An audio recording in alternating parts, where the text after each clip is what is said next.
Hello, my friends. Welcome back to the live stream. Today I'm back home, and we are streaming from my room. So we got some special things to introduce on this live stream, as well as a special challenge of me eating the highest vitamin C food maybe on the planet Earth. Let's quickly do some fact checking because that's what I would like to do. I like to educate myself. Being educated is a good thing. And is this the highest vitamin C food on Earth? Varapanyo, welcome.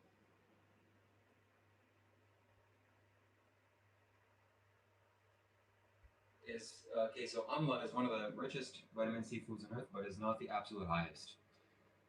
How much does it have? 600 to 900 micrograms of vitamin C. An orange has 50. Wow, so an orange has 50 milligrams of vitamin C, but this fruit has 600. Which ones have more? Kakaku plums, kamu kamu, and other things that I have no idea how to pronounce. So it is one of the highest vitamin C fruits, which I will be eating live on stream. So Bante Varapano is Dr. Rob, Monk Life, and this is just coming to my attention now because that's his name. So this is his second account, and he's here spying on me. So welcome, my friend. How does it feel to be out of the loop and not streaming for me? So it looks like the tides have turned, huh? The tides have turned. So there's no goal or plan for this live stream. Really, I'm just here to chat with you and hang out and answer any questions. I'm not Dr. Rob. Oh, okay. So Varapanyo is just something else. That was Dr. Rob's monk name, Bante Varapanyo. The sound is not good. Maybe I'll change the sound to this. Let me see if the audio gets fixed. How do I like India so far? Let's see if the audio gets fixed. I'll tell you how India is. That's a good question. Let me just make sure that the audio is good on my end. It's certainly Dr. Rob, yeah.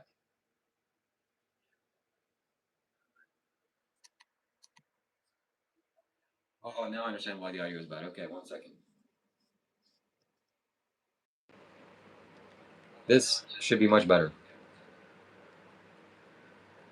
Wow. Thank you for telling me, by the way. This should be much better. So please tell me every time that the audio is bad. I can fix it. It's not usually I can tell you things. Yeah. So Rob blocked me. That's it happens. Rob blocks a lot of people. This is what amla looks like, my friends. This is one of the richest vitamin C fruits on planet Earth, and it is also extremely bitter and sour. So I'm going to eat this. Sadhguru said that it's one of the healthiest foods you can take. If you eat 2 of these a day, you're gonna be very good. And now the Western scientists are starting to become aware of this special fruit, so that we have that to look forward to. And right now we're here for you. Varapanyo means noble wisdom, or one of excellent insight, or one of supreme wisdom, and so on. All right, so Sarah, if you feel like it, you can release the music, and we'll check it out. Maybe we'll wait for more people to join, and we'll play it live. It represents the harmony. Okay. It represents the harmony and refined character of Vanya, noble, excellent, supreme, and the definition of Panya was. Oh, okay. Yeah, okay. That's definitely Dr. Rob. That's absolutely true. Are you doing any program in the center? No. I'm just going and meditating today. I spent 2 hours in channeling a temple, which I'm very proud of. How do I like India? India is a wonderful, fantastic place, especially South India, what I should caveat there. Um, South India is warm, lots of fresh food, fruits, very peaceful, peacefuler than in the north. The north is very busy and chaotic. In South India, it's much nicer. So I enjoy South India a lot, and I feel sad knowing that I'm gonna have to leave. And maybe I made a mistake by, already committing to going back, but it's already done, so I have to go back. Yet still, I will make plans to come back here maybe every year, every second year. I'll definitely be back here. This is a phenomenal, phenomenal, fantastic place. Bauna España, Shunya. I will, but I can't do that now. I will have to wait until I come back next year in 2 years or whatever. Got the name off Rob, and he used the authentic and accurate word. He will ban me when I comment on his stream. Okay, maybe it's not Rob, but whoever Rob is, God bless him. From how long have you been meditating, and what are the benefits? I've been meditating for more than 10 years now, since I was 19. And the benefits: you get a more peaceful mind, which is what we all want. Are you vegetarian or vegan? Why do you prefer India over all places? I am vegan, and India is my preference because it's warm. It has lots of fresh food that isn't sprayed, at least to my knowledge, with, I'm sure it's sprayed, but it doesn't taste like it's sprayed. It's still rich with nutrients, and the soil is strong and rich, and the food tastes good, and there's lots of spiritual temples.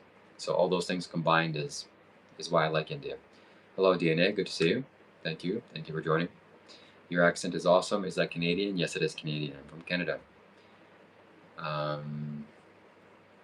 Rob used Latin words via paño, 2 R's, and paño. Okay. Do you follow breath watching meditation or mantra meditation? I do mantra meditation, but I don't do breath watching meditation, at least not commonly. When I sit in the Dhyanalinga temple, I just relax and pay attention to my energy, and nothing else. Do you miss Canada when you travel away? No, I don't miss Canada when I travel away. In fact, I feel very happy leaving Canada because it's cold, the food is bad, and there's generally not much to do. But now I'm looking forward to going back. In fact, I remember the first time I came back after my travels, long time away from home. I was so happy to be in Canada. It was so clean, organized, safe, relatively civilized. Civilization is very strong there, with the things that are built and the infrastructure. But that worn off after a couple of days. It just became normal. And then I realized the downsides of living in Canada. How do you feel about the situation going in Iran? I think it's bad. I think that human beings need to stop fighting. And it's largely the United States' fault. The United States gets into a lot of wars, and it's a shame on them. It's pretty bad for them. What is the ideal conditions while meditating? What are your ideal conditions while meditating? Well, my ideal conditions are being inside the meditation center of Isha Yoga Center, and particularly going to the Dhyanalinga temple. Sitting in that temple, that's the ideal condition, possibly, maybe on earth, or at least like top 3 conditions in the world. You just sit, and it meditates for you. That's true. That's true. Great advice. Keep it up. Keep up the good work. Shiva, thank you. Would you ever move permanently? Yes, I'm making intentions to do that. Rammed banned my other account because of the handle. He's jealous of it. Yeah. Are you permanent resident of India? No, I'm not. I'm here on a visa. Yes. I am well, thank you. Thank you for joining. Thank you for being here. And I'm doing some research on streaming and live streaming, and what it takes to be a successful live streamer, and what successful live streamers do. And it seems that connection and collaboration is where the game is at. So that is what I plan to do in the future. At least I'm taking notes. Is your relationship with the monk guy real, or is he trolling the audience? He is trolling the audience to a large extent, but the relationship that I have with him is real. Absolutely.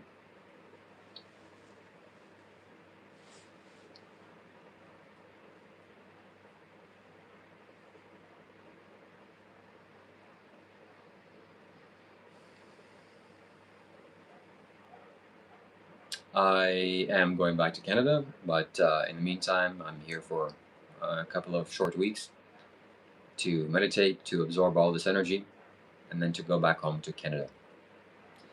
I don't think he hates me. I think he's just being sarcastic. Robert's loose cannon. Yes, you're talking shit to Shiva. Yeah, yeah.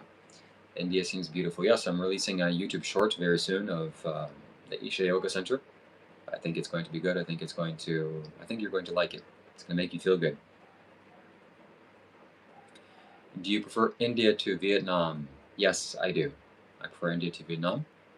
At least this space that I'm living in. I would probably live here full time. This is much more conducive spiritually than Vietnam.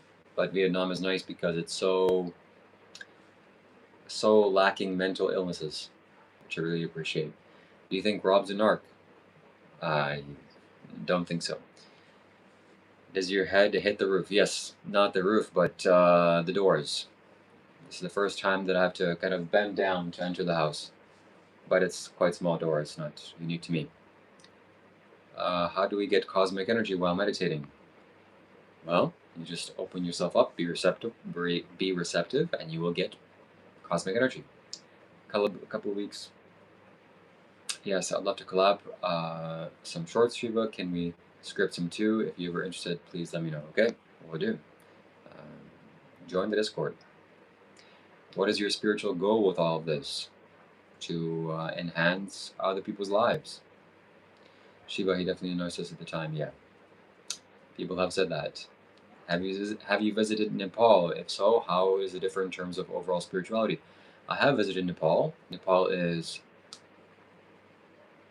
I would still prefer India, but it differs because Nepal is, the entire city is connected to temples. So you're living inside of one giant temple. It's still kind of held that way. In India, it's a little bit different. More Western civilization has come here, and there's businesses and so on. And there's still temples in every single street corner you go to in India, but not as much as Nepal. Nepal is like you leave the house and there's a temple in front of you. So it's one giant city temple, it feels like. Thoughts on the caste system? I think it should be abolished.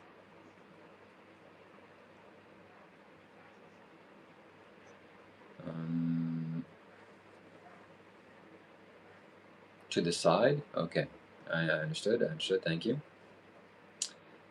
Be well. Thank you. Thank you. Have you met Sadhguru and spoke with him? No, I did not. Love the dance video. Did you rave? No, I didn't. And I thought your comment was very funny. Doing a dance live stream, I don't think that would be entertaining to a lot of people. But maybe for a large enough super chat, I'll do some dance moves. I'll show you what I got. But don't donate, okay? Don't embarrass me. How did your body manage the diet change? India made me really sick. I don't know. I think I just have a good stomach for this. I'm planning to drink the tap water, or the water that is like the well water, you could say, that the villagers drink.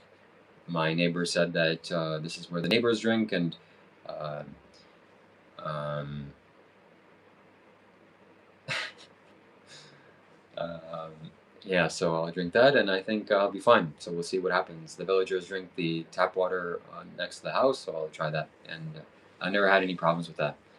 And Seraph says, where the F are the super chats, respectively. Yes, thank you very much, Seraph. Thank you for the yellow super chat. And yeah, guys, come on. Only 4 more until I eat this delicious fruit. Well, I don't know if it's going to be delicious, but it's going to be a fruit. Yeah, so I've never gotten sick, thankfully, outside, and I eat the food, and it's wonderful, and a lot of it is to do with belief and how well you can adjust. So I adjust very well. I accept the situation. It's maybe not the most, I don't even want to say anything about the hygiene, but it just is what it is, and I take it and I eat it, and I love it. Are you impressed with Sadhguru as I am? Yes. As you can see, we have Sadhguru behind me. I love Sadhguru. I think he's one of the most important beings in my life, maybe even in this current time. He's done some wonderful things for humanity. He's initiated maybe millions of people into meditation. Millions.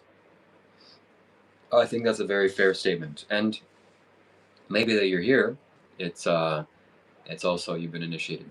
Shambhoski, I heard Isha unbanned you. How did that happen? Well, it's kind of true that, first of all, I emailed them saying, hey, I like to stay in the hotel that you offer inside the yoga center. They said no. And I said, okay, well, can I at least come for a day visit and go to the temples? And they said yes. So looks like the time has worn off and I am unbanned. Do you have any advice for youngsters? Yes, I have lots of advice for youngsters. Stay away from drinking alcohol, stay away from smoking cigarettes, Stay away from any intoxicants whatsoever, at the very least until you're 25 years of age. That already enough is a lot. And also watch Sadhguru's videos. And watch Sadhguru's Youth and Truth. Sadhguru talks to youngsters.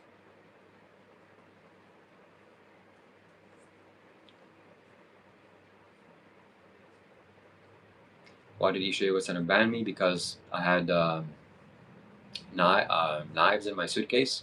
2 knives, which is insane, I know. But not for a malicious reason. I just had it as one as a diving knife that I bought in Australia when I was traveling there, and another one I took with me to Canada, from Canada, to cut watermelons with, etc. And I had that in my suitcase because that's what I traveled with, and took it through planes with me in checked baggage, and there was no issues. But when I came to the Isha Yoga Center, I had all my suitcases with me, and they saw it in the X-ray, and they said, "Well, what is this, buddy?" I'm like, "Oh God, this looks really bad. I'm sorry." But they didn't spend the time to investigate me or like ask me some questions or see who I was. Nah, they just banned me. So, which I understand, I guess. But that has worn off, and I'm here to earn the right back to stay there and to do programs. So that bad karma has worn off. He had 2 assault guns on him. He told them that he wanted to do them. Yeah, that would be serious. That would be much more than a ban. Yeah, that was the issue. Yes. So I really didn't appreciate their decision, and I tried fighting it, but they said nah. And one of the knives I have here. So this is a fantastic piece of cutlery that I use to cut every single one of my fruits, and that's what it's used for. It's made in India. I'm sorry, it's made in Italy. The made in Italy sign is already worn off, but I bought this from Adreno store in Australia, and it's used as a diving knife. So I wanted to go scuba diving and snorkeling. You absolutely need a knife to cut yourself off of any lines or just for safety reasons. So this is why I bought it, and it's lasted me a long time. It's very strong. I punctured coconuts with it. It's fantastic. So invest in a high quality knife. It'll last you a lifetime. So they got, yeah. Shiva, how did you get banned? Congratulations. I explained. And then I emailed them. I basically emailed them saying, is it okay for me to go inside the temple for a day visit? And they said, yes, okay. So, I mean, I didn't do anything wrong. I didn't go and punch somebody or do something dangerous or illegal. They just didn't agree with some things. There's a big misunderstanding, and I really don't appreciate still their action to do that, but it is what it is. I can help to refresh the mind based on I can. Yep.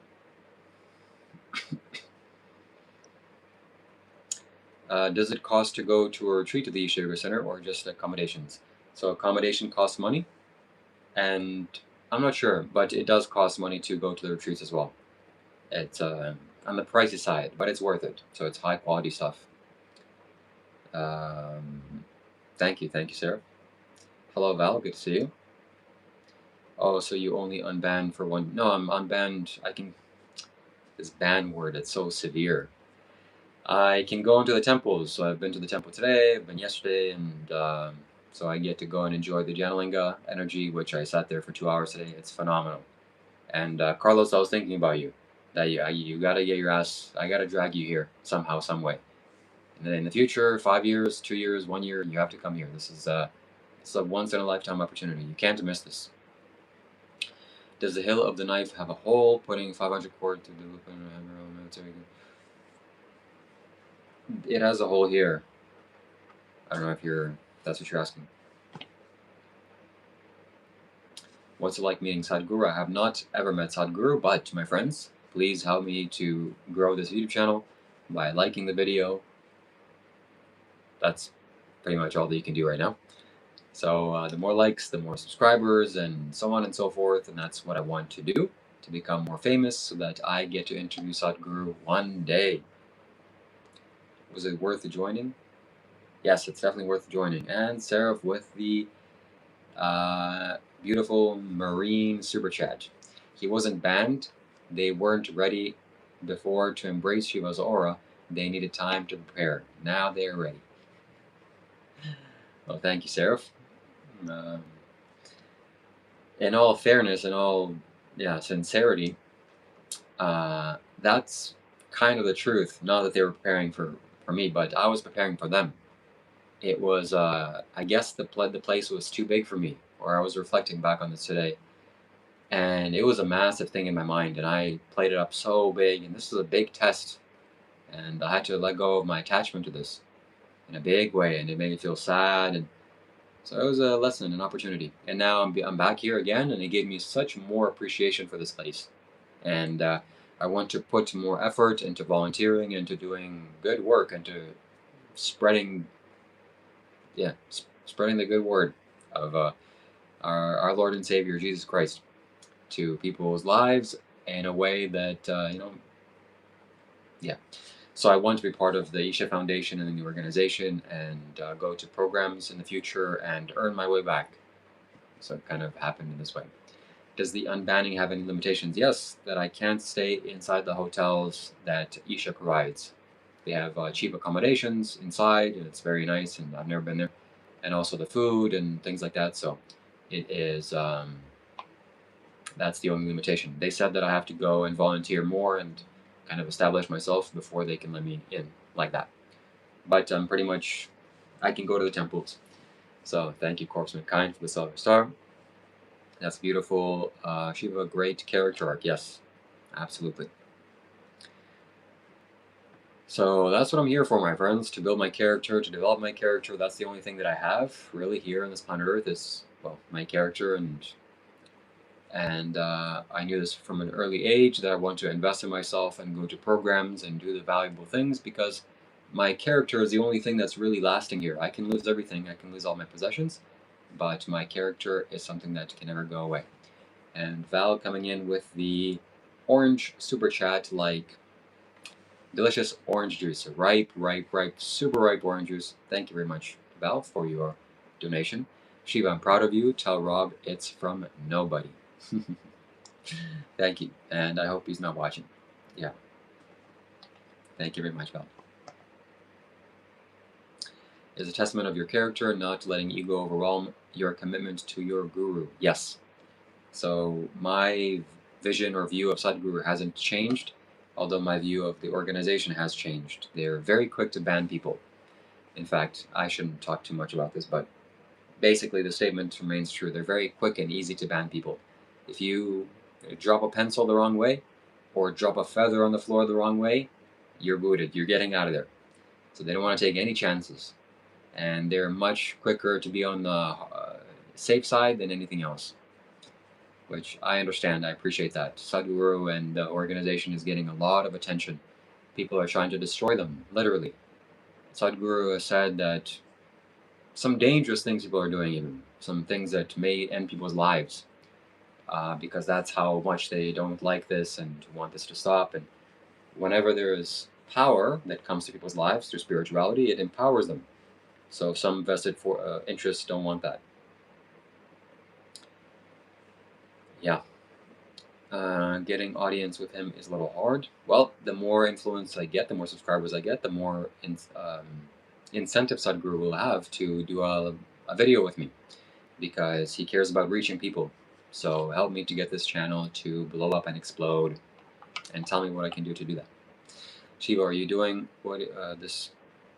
Are you doing this for the right reasons? So what reasons am I doing this? To reach the younger generations, for the young people to become spiritual, to show them that spirituality is cool, and to introduce spirituality to a large amount of people from everywhere in the world. Spirituality has to become as common as drinking beer. And I'm not sure it is right now. So that stands to the testament of where we are as humanity. I love how their number one fan is having to jump through hoops. Yeah, I mean, I guess I should be, I'm entitled to recognition and I'm entitled to this or that, but that's not true. So it gave me a big reality check to when they banned me. It's also done to see of you actually want to be there. If they ban you and you continue to get better and try again, that's when they see you're genuinely interested. Yes, absolutely. I was having a conversation with my friend today about that, and that seems like that's their also intention a little bit. So we'll see. We'll see what happens if I can volunteer in Canada. There aren't many opportunities there. But Carlos, good news is that there's a Tennessee center, so I'll be coming to you.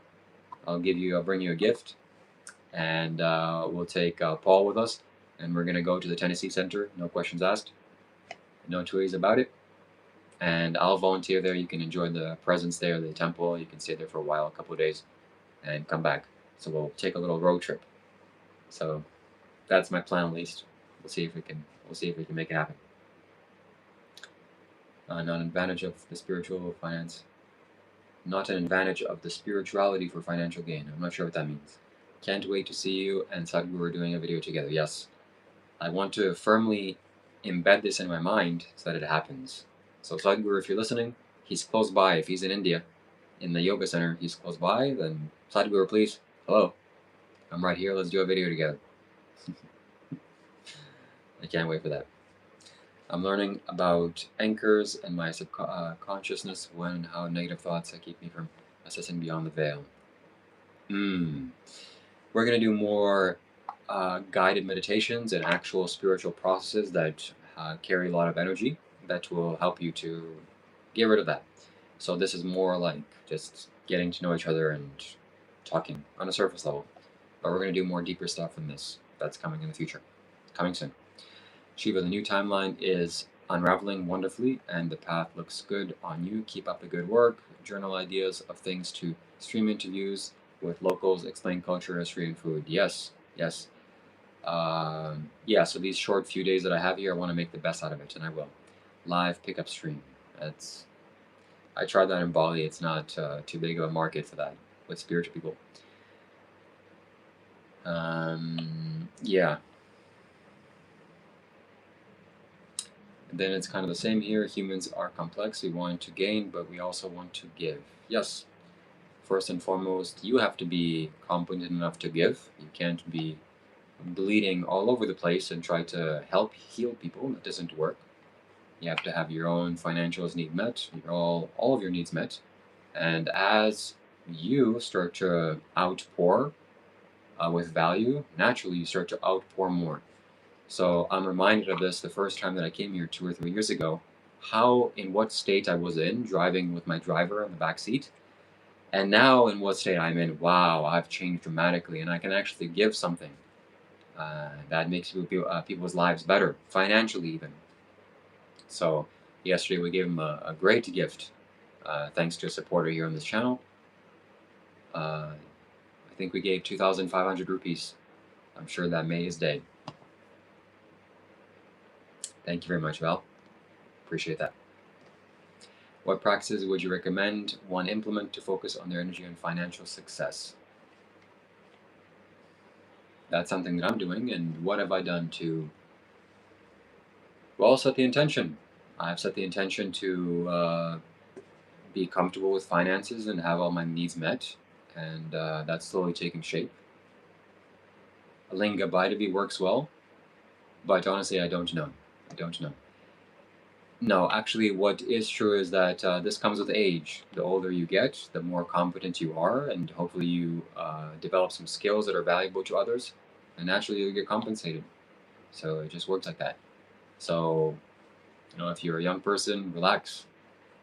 And just as long as you're working on your character and developing yourself, then things will pay off. Financially or otherwise. Talk soon. Thank you. Thank you, Carlos. See you soon. What is the value in looking backwards? Well, looking backwards sometimes can show you where you came from and what improvements you've made. If you couldn't see what happened before, then it would be difficult to see the progress you've made and feel good about that. So I definitely made a lot of progress since the last time I was here. Write down questions to ask Sadhguru. I did write some questions down, but it's just going to be spontaneous when I see them. It's not going to be questions like that. I can't watch it right now because Egg White is streaming. Who is Egg White?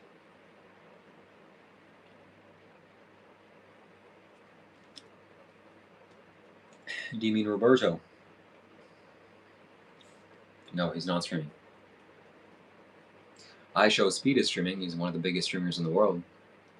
And I watch his streams to get some ideas. He's a life guy. Lots of life he has. So I think that's what people appreciate by him or from him. Does Sangers not like old people? I asked. This was, who's Sangers?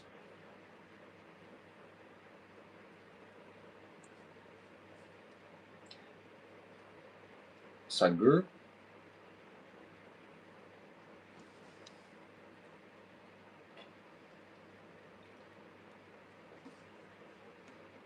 I don't know who Sangers is. I'll have to maybe Google that. Sangers.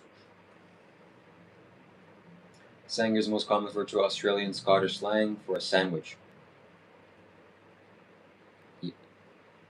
You'll have to. Sadhguru. Does Sadhguru not like old people? Nope. If he does, he didn't say it, or I would not assume that. Nope. I think he likes all people, children, yeah, old people. Doesn't matter to him. He likes you a lot. You know what speed does good? Every person, room brings an encounter. Ah, I see what you did there, and I see what you're doing there. Yeah, he does actually. That's true. He's very over the top and very high energy. And yes, I was watching his stream of him doing Omegle calls, and he was talking to everyone. It's not old. I'm in the middle of. I'm not old. I'm in the middle of. Okay. Say that again. You watch After Speed for ideas. Yes, I do.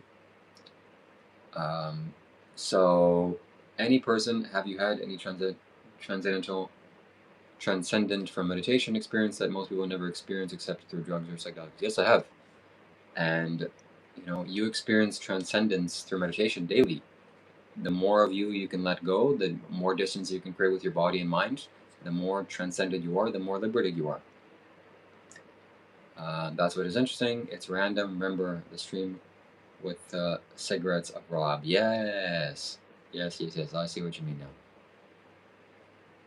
Well, we'll see how much of that I can take in myself and how I can develop my character to become more open to the general public. That'll be a progress. You don't believe in psychedelic compounds to unlock synapses in the brain. I think that psychedelics are dangerous for the most part, and you should stay away from them. I think the anchors are feeling on Dr. Rob, are feeding on Dr. Rob. The archons, Jesus. That's a possibility. Yes.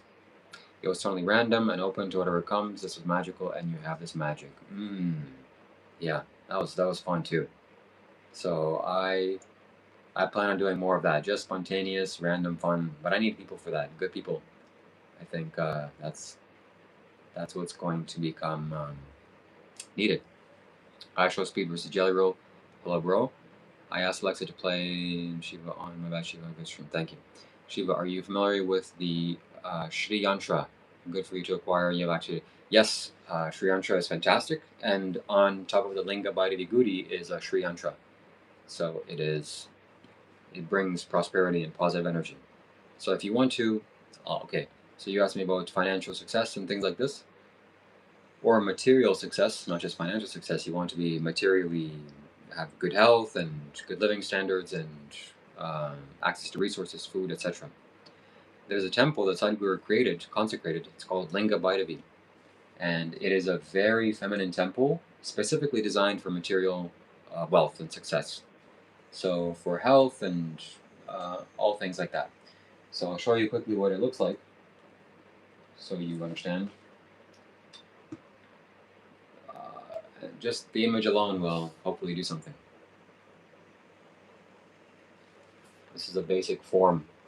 It's a giant temple like this, and if you connect to this energy, I was in the temple today, and I felt the energy, and I understood what Sadhguru meant, that it's for financial or material gain. It's like very healthy energy. That's what it gives off. So it is. It's quite fantastic. Fantastic for that. And I've been praying to my Heavenly Father to ask, why do I need to sleep? Currently, that particular humiliation is really bothering me in my life. It's not fun to sleep. Any insights? Well, I would, again, defer to Sadhguru and his videos on sleep. So watch his videos on sleep first and foremost. He says that you don't actually need sleep, you need rest. and sleep is a kind of deep rest. So if you rest throughout the day, you'll need less rest at night. And different things that you do that make you sleep more, like food, eating bad food, and not keeping your body at ease throughout the day. This is what's causing the sleep to be more. So watch Sadhguru's videos on sleep. What kind of ideas are you getting from Isha Speed? Well, he has 52 million subscribers on YouTube. Clearly he's doing something right. So whatever he has, anything. And this is the secret formula, my friends. This is what I've been doing for my entire life, thanks to, I don't know, my mind. Whenever I go into any area of life, like for example, I was studying chess for a while, I don't watch the 10,000th best streamer on chess or the 10,000th person on chess or whatever. The number one guy, number two guy, number three guy, people that are in the top 10 and that make YouTube videos. So Magnus Carlsen, Hikaru Nakamura, who else was there? One or two more guys. When it was different areas of life, that's what I would only pay attention to. So now I'm venturing into live streaming and making YouTube videos, so I pay attention to the people that are the most successful. Whether I agree with them or what they're doing or not, if they're gambling, if they're doing any kind of degenerate activities, well, that's unfortunate, but we're all human beings here, nobody's perfect. And I look at where success is and always go to the top in any area of life, your life you want to study. That's the quickest way to learn. And my friends, you observing a tennis match is almost identical to you actually physically playing a tennis match in your mind. So if you watch the best players in the world play tennis, you can theoretically learn so much faster than if you were actually to do it physically, because you can see what they're doing, you can see how they move. So there's something called as a mirror neurons. It mirrors what people are doing. So Sadhguru is the top guy in spirituality. That's why I'm with him. The content of the character or the lack of content and millions of subscribers. Well, you can't say lack of content because he has 52 million subscribers. 52 million subscribers. That's 1/3 of the United States, or yeah, 1/3 of the United States is subscribed to him. The results speak for themselves. Exactly. Let's send some serif emojis. Absolutely. And there's that's one of my favorite emojis. There's well, you know what it is, Dr. Rob. What is the best method? What is the best method for that reset I need? You should go to the App Store and download Miracle of Mind. It's an app that Sadhguru developed. It's only 7 minutes long. You close your eyes, you pay attention to the instructions, and this will give you the reset that you need. And let me know how it goes after you try it. Again, it's called the Miracle of Mind. Your mind is a miracle of mind. Good afternoon. Good afternoon. Thank you.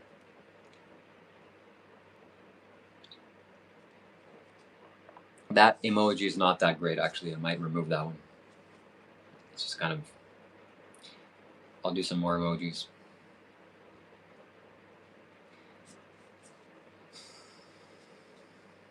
Sadhguru offers many resources on his app as well. On his main app, it's called SADHGURU, plainly. SADHGURU. And this is what he looks like if you haven't seen him. So he has meditation techniques for so many things in his app for free. And one of the highest quality meditation techniques is on that app. I would highly suggest you do it. And he also has meditation techniques for manifestation and goal achievement, which is also very, very good. In fact, I did that recently. It paid off. Why was Dr. Bob freaking out yesterday? Freaking out yesterday, freaking out 2 days ago, or 10 days ago, it's not unique that he's freaking out. He's freaking out quite often. I have to go back to work. Everyone, have a blessed day. Shiva, always nice to see you. Thank you very much, Val. Have a good day at work.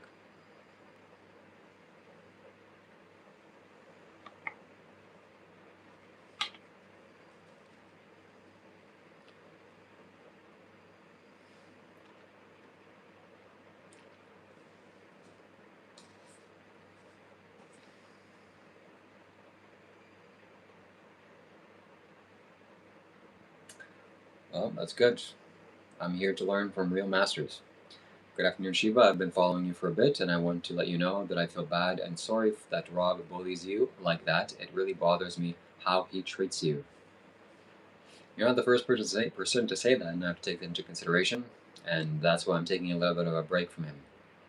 So I banned him from my comment section. You can't comment, so I feel kind of safe for now. Every time I see him commenting, my mind goes very fast, and somebody donated for me to do that. So we'll see. We'll let this phase pass away, and I think that in about a week, 2 weeks, he'll become more positive, more heart-centered, and he'll realize his faults of the wrong speech. At least that's my hope. That's my intention. Guess what, Tamina? Or what? Are you still going to live with Rob? No. Maybe in the future, if I go to visit Vietnam for a few days, I'll stay with him, but I'm not planning on it. Is it Bob in turmoil, or is he a spiritual method actor? I think it's both. Dr. Rob will take his revenge for his treacherous act for the shed. That's possible, but what can he do? Talk bad more about me? Okay, good. I can see your mental state go down when he is being mean. Yeah. Yeah. Huh.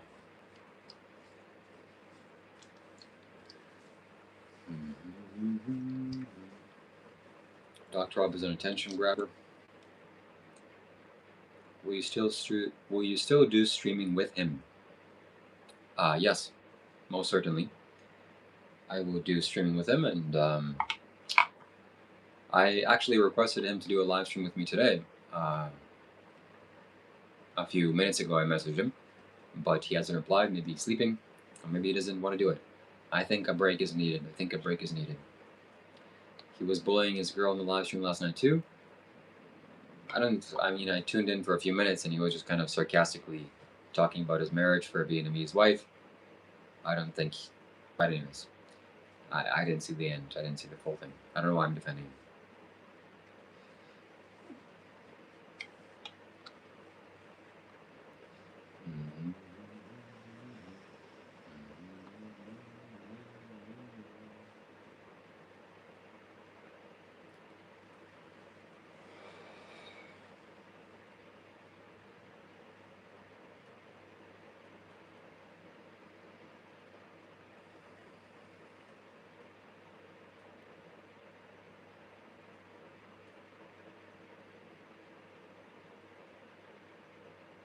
Thank you, Black Jay.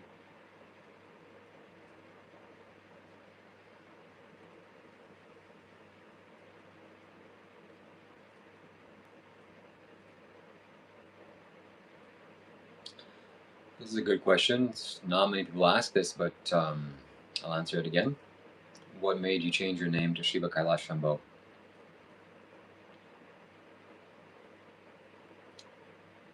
One day I had very deep, powerful.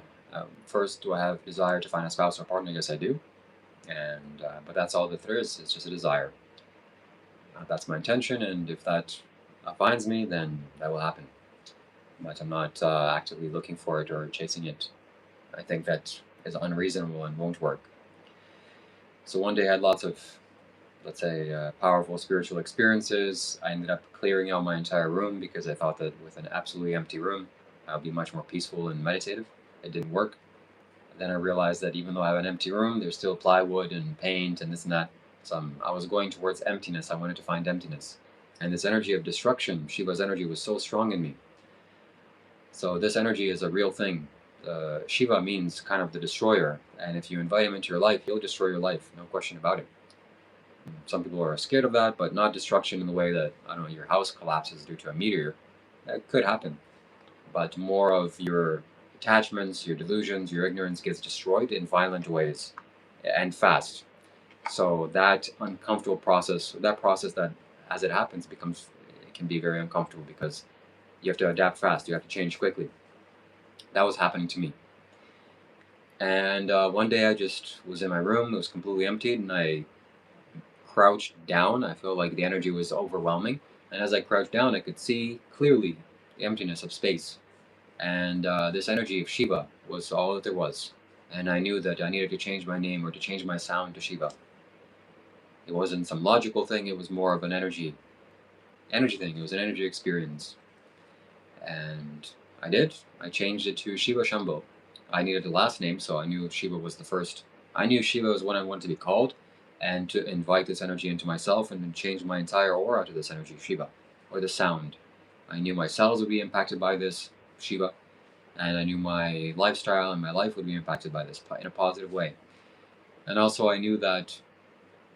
Well, that's what I knew first and foremost. Then I naturally needed a last name because that's how the name change works in Canada. So I chose Shambho, which is one of the most beautiful, harmonious sounds ever in any language. It's a sound, it's not a word. Shambho is a mantra that's been engineered. And you experiment with this word, my friends. Shambho, it's a very gentle sound, but leading towards prosperity of life. Prosperity in every way, not just monetarily or money-wise or gold-wise. Prosperity in wealth, health, happiness, spirituality, growth, wisdom, life, and exuberance of life. That's what it is.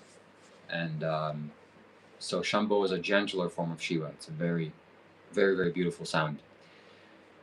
And then actually a year later, I changed my name again to add a middle name because the real estate was there. I could choose a middle name, and I chose Kailash to represent Kailash's energies. And the reason why I chose that is because for you, my friends, for other people. So I'm sure there are people here that have stumbled upon me, never heard about Kailash, never heard about Shiva even, or SADHGURU, or these sacred chants or these mantras like Shambho. And now they have. So every single time a person sees my name, my YouTube profile, Shiva Kailash Shambho, they at least get a chance to touch this energy and maybe think about it. What is this? What does this mean? And as they get introduced to this, well, massive benefits follow. So this is, even though it's an altruistic desire, uh, it's both. For me, I want to get the benefits of doing that and receiving that, and also for you, and to massively benefit other people's lives. Is Bob reaching enlightenment right now? A state of Zen, huh? I'm not sure. I don't think so. Why did you need rest? I don't understand. Why do we need rest? Because we are active. So activity is the opposite of rest. If there was no activity, there would be no rest. That's just the duality of life. That's the rhythm of life, the polarity of life. So why do we need females if there's males? Well, if there's males, there are going to be females. If there's light, there's going to be darkness. If there's up, there's going to be down, positive, negative, things like this. But the more rest you have, the more activity you can do. But the less activity you do, the less rest you need. So I hope that's what, yeah. So meaning that just by the way you sit can be a restful way of sitting. Like I'm sitting right now. I'm sitting cross-legged with my left heel sitting on top of my left heel. So I'm basically sitting down my left heel, and my left heel is coming in contact with the perineum. It's the space between the genital organs and the anal outlet. Sorry if that's too much information, but that's what it is. That's a yoga pose. It is called I forget what it's called, but it's called something. And as you sit like this, your body becomes naturally at ease. This is maybe lowers your consumption of energy by 5% overall. So if you just start sitting like this more often, the need for sleep maybe will come down 20 minutes, 30 minutes in the entire night. That's possible. So the problem is that it's very inefficient to be alive, and you're constantly agitated, and you don't know how to treat your body properly, and so lots of consumption of energy is needed, or is taking place. Then when you do rest, your body needs a lot of rest to recover that energy. But if you just stay your day in a way that's restful, I don't mean sleeping or laying around the couch. I mean doing activity that is just free-flowing, easy. Then you won't need as much sleep at nighttime. Thank you so much. My friend calls me Shiva, but my last name actually translates to a gateway to Krishna. Oh, nice.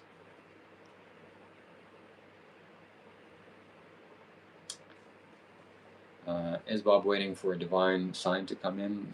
Probably, and I hope it does. What's up, brother? Welcome. Welcome, Trey. What am I resting from? From activity, from the activity during the day. Yes, my pleasure. You're welcome.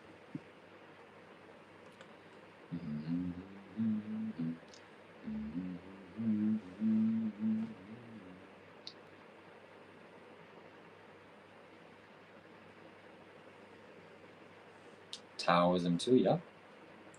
Why did Rob change his name? Change his to Bhante Varapanyo and then go back to Rob?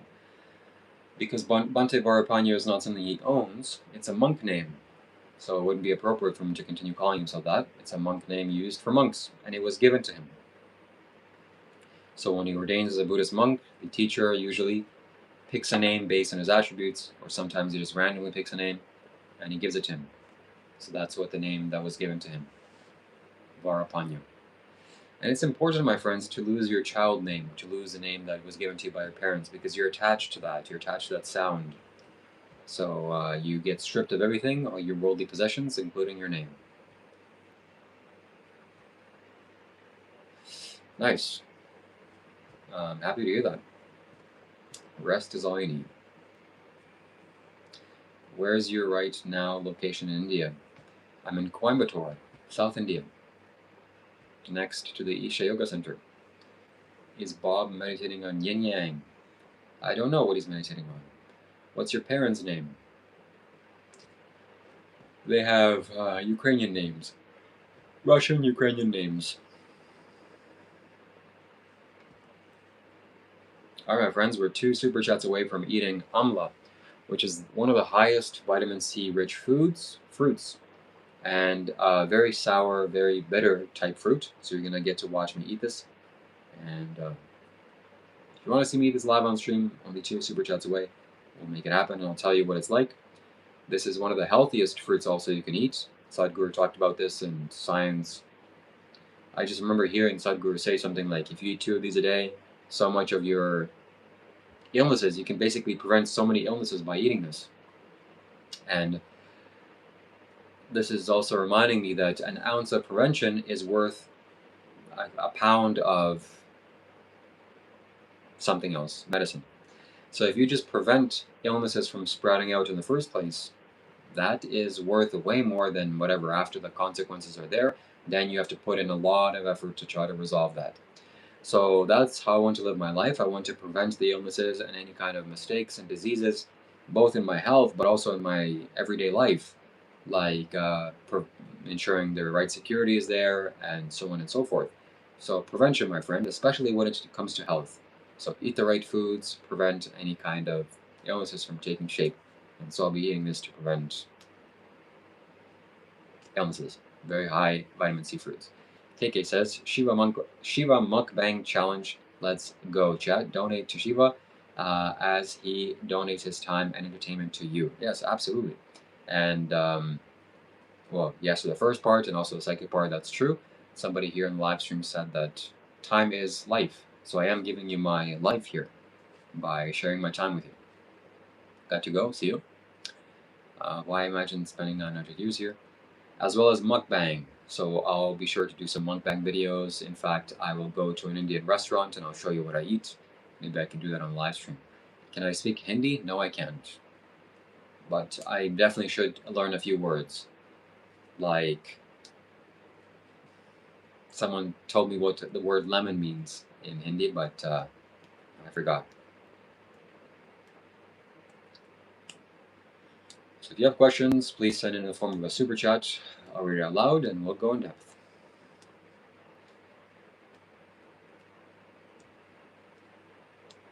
Nimbu. That's it, Nimbu. Even Sadhguru is Tamil. Yes, he is. Yeah. How to improve memory. I think you can improve a lot of your mind by improving your prana, or consuming more prana, enhancing your prana, getting more prana in your body. Prana comes from a lot of factors. One is the fruits that you eat, the food. If the food is alive, this has prana. If the food is dead, like an animal or let's say beer, it actually takes away prana. So you don't want to take away prana. There's positive pranic foods, negative pranic foods. You want to stay away from the negative pranic foods and eat positive pranic foods. That's a very easy thing to do. Meditate, that's another thing you can do. Live a happy life. Go out in nature. That builds your pranic energy. And how can you understand prana? Well, some people have said that I glow on my live streams. Or 1 or 2 live streams ago, I was really glowing. Maybe today is not that much noticeable. And this is what prana is manifesting as. It's kind of light energy. It can literally shine through the body. What am I? Am I here on my own power, or did someone else make the universe? Well, that's not for me to say who you are. That's something for you to answer yourself, who you are. Imagine I came up to you and I said, who am I? Buddy, you're supposed to know that you're supposed to know that, not me.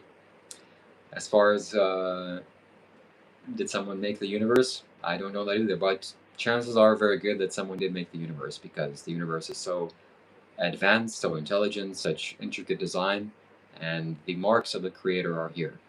So it's very likely that, it's almost certain that the universe was created into being. Not who, what. What am I? What am I? Maybe that changes a little bit, but okay, well, you're a blood bone meat sack. That's what you are. On a little bit of a deeper level, you're more energy. You're an energy being. I can't answer that either, actually. I made the universe. All right, Sarah, there you go. So there's the answer to your question. Do you have any special powers? Yes, I have clairvoyance, clairsentience, some other clairs, but I'm perceptive to life and to energy, and I do that because of meditation. Do you really think sattvic food works, or just because it's easy to the gut?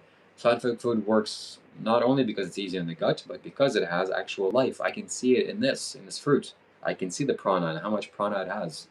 So I'll go into this, I'll eat this, and it'll go into me, and it'll become me. A spirit in a meat sack. That's pretty much it. Yeah. Seraph is the universe, absolutely. You're part of the universal consciousness wearing a physical costume. Yes, that's accurate, I think. Is my conscious immortal? Will I persist? Is your consciousness immortal?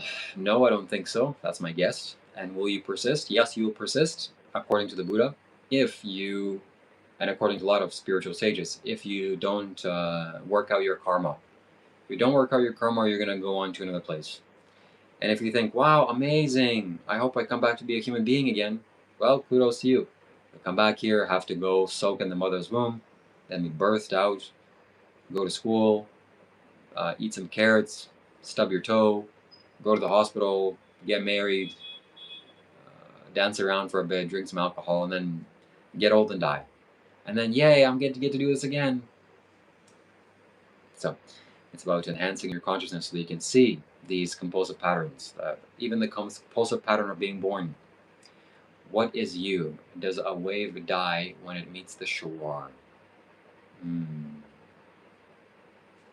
So the ultimate outcome of spiritual practice, my friends, is like a fire being exhausted. No more fuel left. When the fire has no more fuel left, where does the fire go? Does it go to another heavenly place? There's no more causes that continue to set the flame in action. The causes get eradicated and the flame gets eradicated. Nothing left. So that's what you are. You are a set of causes and conditions. Once the causes are no longer set in motion, the conditions of life and body and mind don't spring up. They don't come to existence. And then there is just no you. There's just no more cause and effect. It's gone. Where are all the sinful worms in the ground? Wait, if I work out my karma, what will happen to me? I just explained. Are you going to Kailash this year? Yes, chances are very good. Can I ask you, as a spiritual as you are you trying to distract yourself from distant memories or past trauma? Not actively or not consciously. I'm happy to have distant memories and past traumas to rise up in me so that they can be resolved. Dr. Rob still wants that $100 from yesterday? Yeah. He'll be waiting for a long time. I did engineering, couldn't give up coffee though. I'm still on day 15 of my mandala. Does Shambhavi Mahamudra actually work? Yes, it works phenomenally. Sometimes it's too powerful. So definitely do it. I'll come back a million times if to see my son again. Sorry to hear that, Val.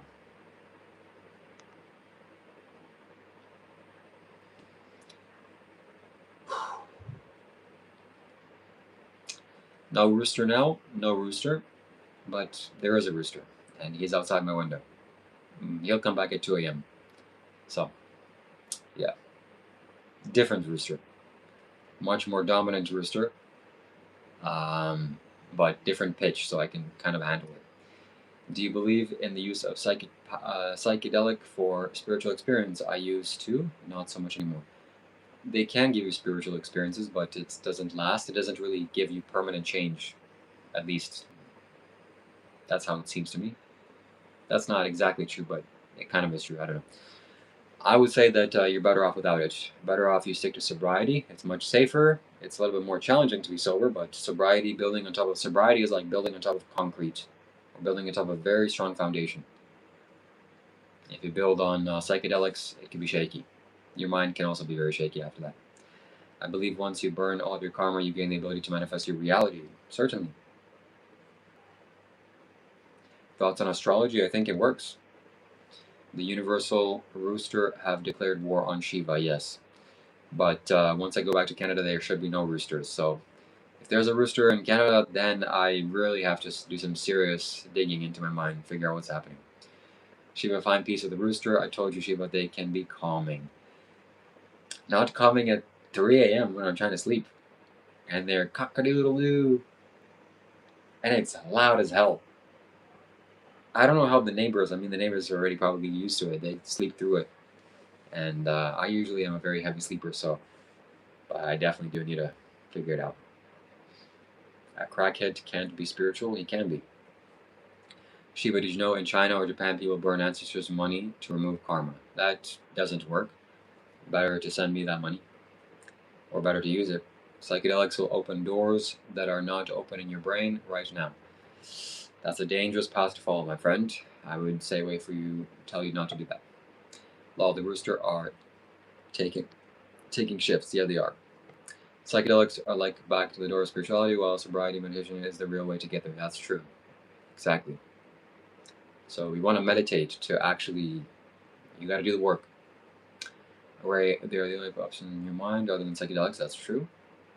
Ray, it can be open to your doors to spirits, good to bad to who knows. Yeah. You should buy a rooster in Canada. That's not going to happen. Agreed. But if you really want to open the doors quickly, I would partake. It doesn't really open doors quickly. That's a misnomer. I've done psychedelics before. And yes, to give you some experiences, but it doesn't really last in you. It doesn't change your consciousness in that way. Real character work does that. Meditative practice does that for sure. And also, these things have negative consequences. Meditation really doesn't have any negative consequences in that way if you do it correctly. But psychedelics, have you noticed that if you take even natural things like portobello mushrooms, you take these little pizza mushrooms, your head hurts so badly afterwards. So already there's a little clue. Like maybe you probably shouldn't be doing this. And also, it could lead you to psychosis, lead you to mental illness. It's not something you should stay away from it. Let's see. Yeah, let's hear the first song. Yeah, let's hear the new song. You got to be okay. So great, everything. All right, boom. Sheriff with the blue and boom. Look at all this confetti fly. So we're gonna eat this amla, and I'll tell you what it tastes like, and we're gonna watch Seraph's new music video, or music.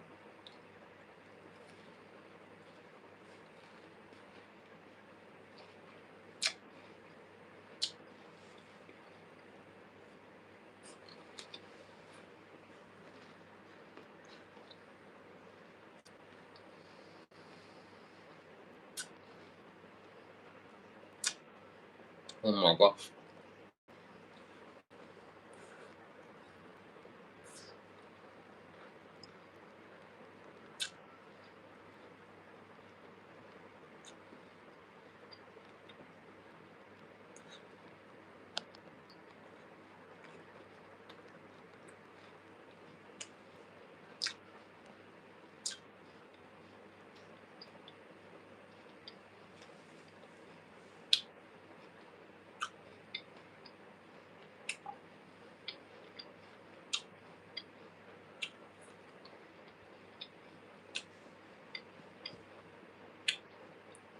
That tastes actually really good. It's very sour.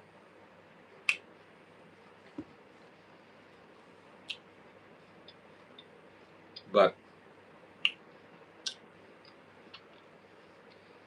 it's called amla in it's an Indian fruit, extremely high in vitamin C.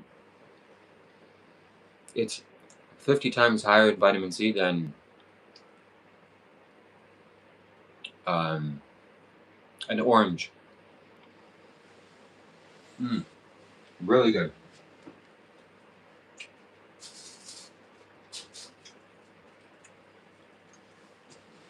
So, thank you for making that happen. Thank you for the donations. It's worth trying. If you're in the United States, if you go to any kind of special shop, definitely get it. Amla. It's called amla, and very healthy for you. Do you have you had winter melon? We're gonna eat a winter melon on stream, my friends. We're gonna do another, a different live stream from this. Winter melon, which I've shown you. I'll show you a winter melon again. Is one of the most incredible fruits on planet Earth. Forget what I just ate. That's good. It's healthy, vitamin C, blah blah blah. This will get you high. High on what? High on prana. This is like amazing. The first time I had this was in New Zealand. Funny enough, it grew there. It was a huge one. Isha, a volunteer, gave it to me, a Isha follower and a disciple. And I remember eating it for the first time. I was literally getting high. Like I took a slice off and I ate it, took another slice and I ate it. And after 10 minutes, I was just booming. Oh my God. Clarity, insight, sharpness, perception. I was just on. Not like a psychedelic thing, not like a coffee thing. Kind of like coffee, but maybe imagine drinking coffee the first time on an empty stomach. You've never had coffee before. You're wired, but it doesn't have any kind of crash to it. It's just pure prana, pure life force energy. So, fun fact, winter melon is one of the most highly pranic foods on planet Earth. I think actually it is the most prana rich food on Earth. And it grows in tropical places, and people drink it in juice form. It's just incredible. It's too incredible to explain. So, if you ever get a chance, you definitely have to buy it.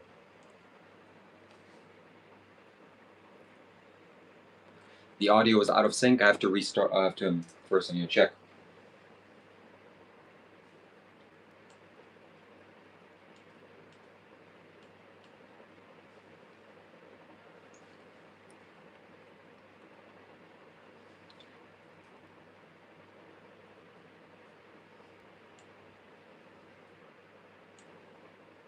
Most incredible.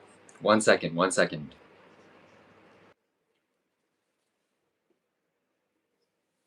Okay, let's see if that did anything. Let's see if the audio is back on sync. I don't know why he does that.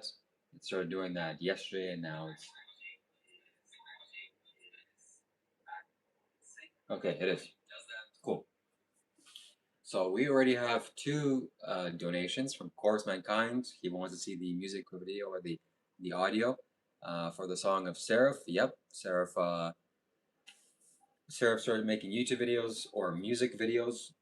I keep saying music videos because we need some video to go along with that music, and we'll that'll be for the future.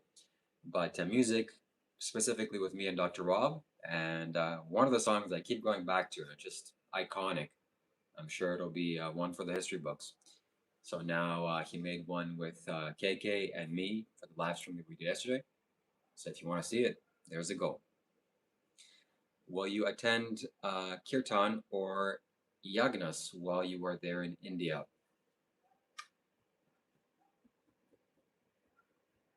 Well, no, but maybe if the opportunity comes and I feel drawn to it and I think it's a good thing to do, I'll do it. But that's not my intention. I'm not actually going out to do that. I'm here for the Isha Yoga Center, the Dhanalinga Temple, and the temples here, as well as the Malangri Mountain, and everything else is secondary. And also, yeah. So I want to burn energy in the right places, and also I don't like dancing, and those places make me nervous. So I don't. I'm good at. I think it's one of my best tracks ever. Wow. Okay, that's saying something. So we should definitely hit the goal, my friends. If you want to hear that soundtrack, we're eight uh, messages away.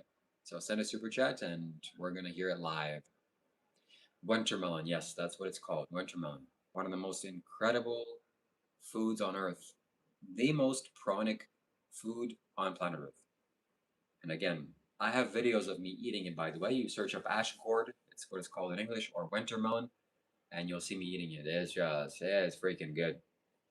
It's like prana beyond anything you'd imagine. I was high. I was literally high. I was so surprised, and I thought to myself, I want to drink this every day. I want to eat this every day. And here in India, they have it. You can buy it for sale. You can blend it. You can drink the juice. Man, if I had this in Canada, come on, let's do it. So that's not really practical or realistic. I'm not gonna be able to drink this in Canada, but um, maybe during the winter I'll buy it. It has the same texture as watermelon. No, it has the same texture as like cantaloupe. You don't like dancing? I like dancing, but not when people are watching me necessarily. And yeah, that's funny.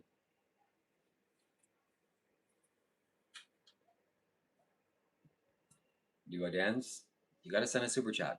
You send a super chat, I'll give you a little dance. I'll play some music and I'll give you a little dance. Or basically, maybe you can tell me what kind of dance I should do and give me some music to go along with that. I know you do. Okay. Okay. I got found out.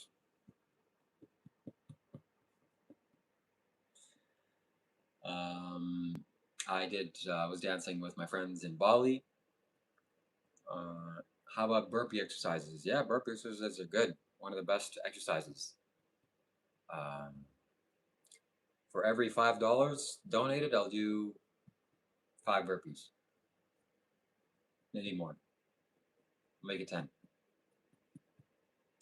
Let's get a super chat goal so we can see Shiva dance. Yeah, absolutely, absolutely, absolutely.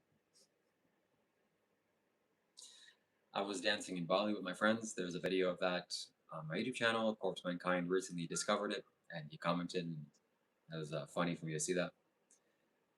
And I was dancing with them because everyone was dancing, but me. Okay, so $5 super chat means 10 burpees. Let's do it, my friends. Let's do it. And if you're watching this live and you're not gonna, if you have the ability to do this, then do this too. Why not? You'll get in shape while you're here while I'm doing it. Better that you do it as well instead of just watching me do this. If you're just watching some grown man do burpees, that's a little bit weird. So make me feel better by doing it as well. So we'll do 10, and we'll add 2 more for God or for Shiva. So we'll make it 12. A nice spiritual number.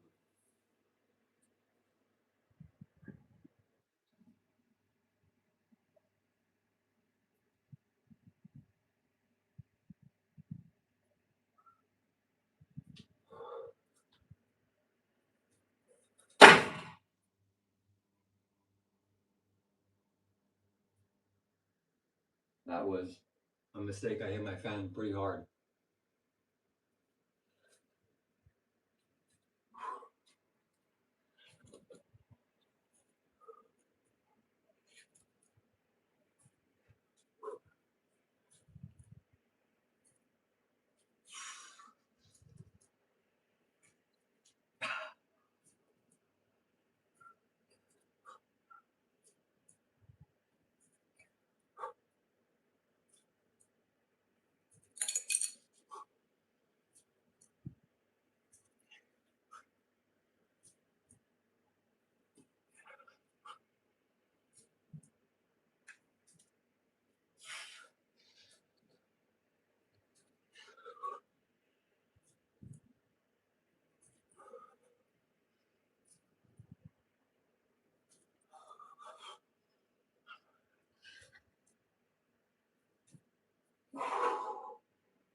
Wow.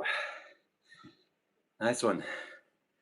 Thank you, Course Mate Guide, for the challenge. And that was challenging. Whew.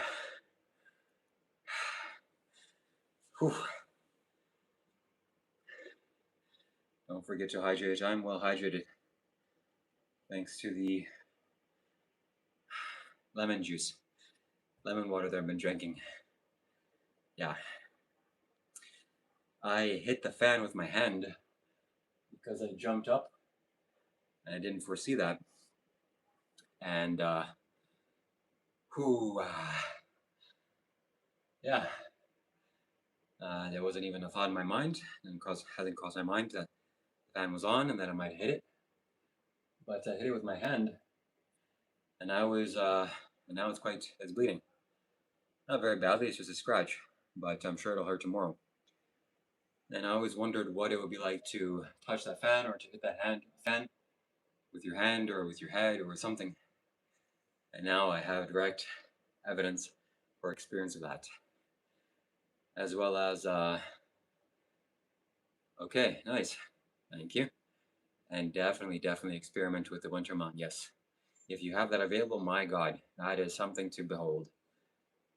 Eat it raw, and then the thing that you can't finish, toss it in a blender, make a juice. That's the best way to eat it. So today is the blood moon. I think it's called pink moon or something. So I think it's accurate. I haven't bled in a while, but right now I'm bleeding. And it reminds me of the time of when it was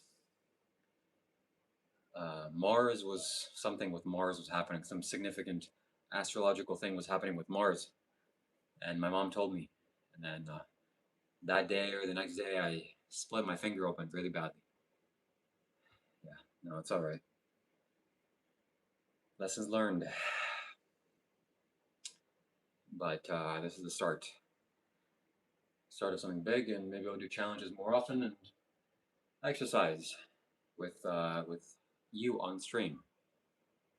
Rambo would just say a flesh wound. Yeah. Anyways, I don't want to show it on camera. What to think about you tell me? What? What does what I think about you tell you? It means how you see yourself, most likely. Do you have any windows or just rear? I have a window, it's right behind the camera, and it's opened. So I always keep the window open. And that's the reason why I don't like the roosters, by the way, is because I am forced to close my window. I would much prefer to keep my window open to get the fresh air inside when I'm sleeping. That's the best way to sleep. When I'm in Canada, I always sleep with the window open, no matter how cold it is. Unless it's extremely cold, then I have to close it for my sake. But even in springtime or fall time when it's quite cold, I just put on a heavy blanket. That's another spiritual tip, is to buy a heavy blanket, because a heavy blanket keeps you insulated so well. Even if you have a very thick kind of puffy blanket, it won't keep you insulated very well. So I can sleep with freezing temperatures outside, nearly freezing, and outside my room it'll be very cold. But inside my blanket or inside my bed, it'll be very warm. So when I wake up, my face is almost frozen, but my body is relaxing. So that's the benefit of a weighted blanket. If you look forward without judgment, look inward.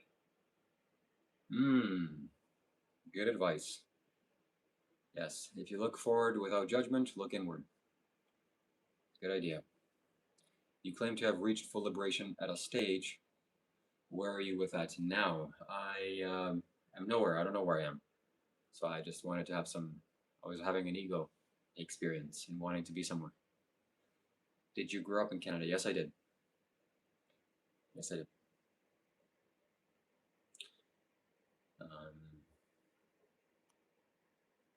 Yeah.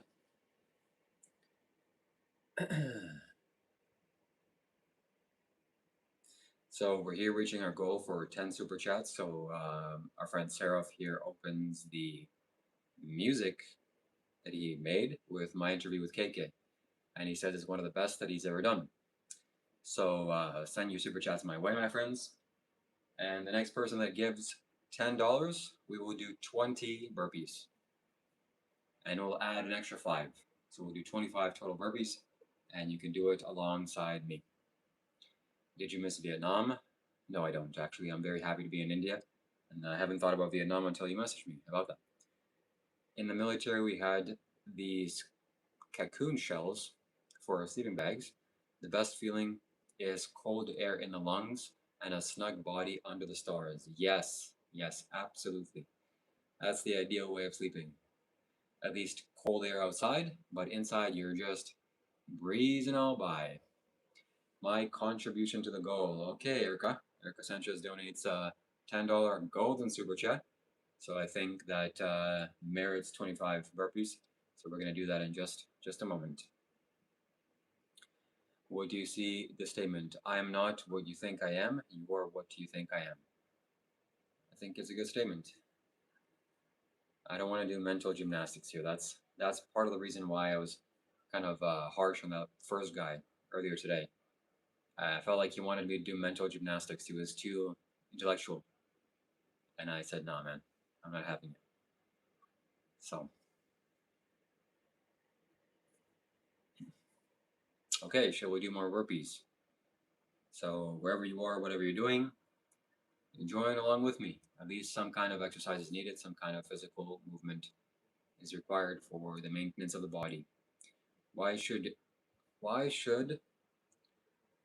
do something like try hard yoga poses for each super chat? That's a good idea.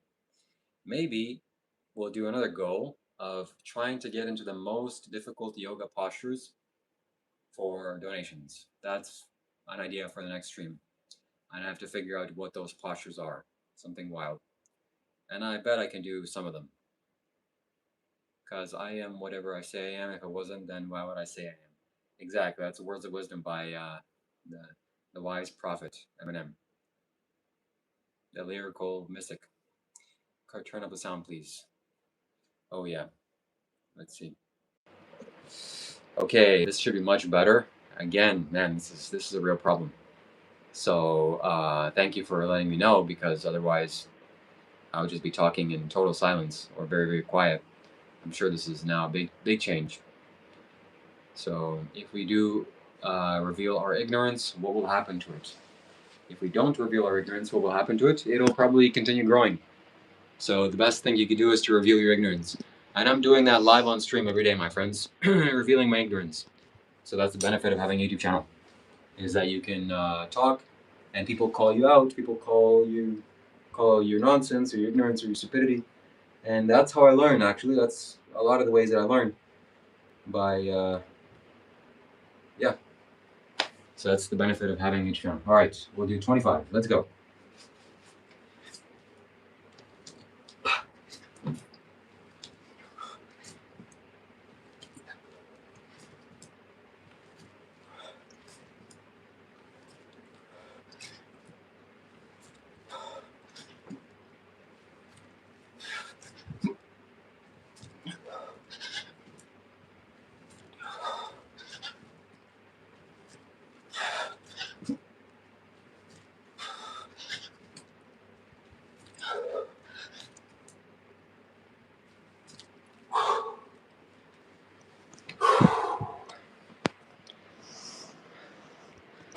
Take a quick break.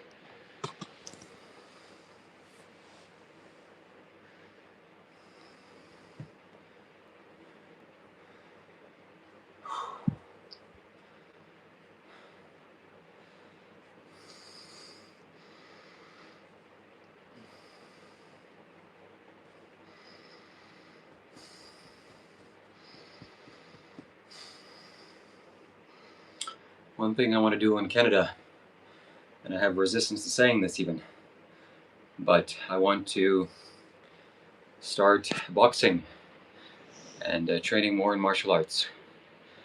I think it's good to do as a man, or as a human being even in general. Yeah, thank you. So we'll take a preliminary break and answer your questions. Thank you, thank you.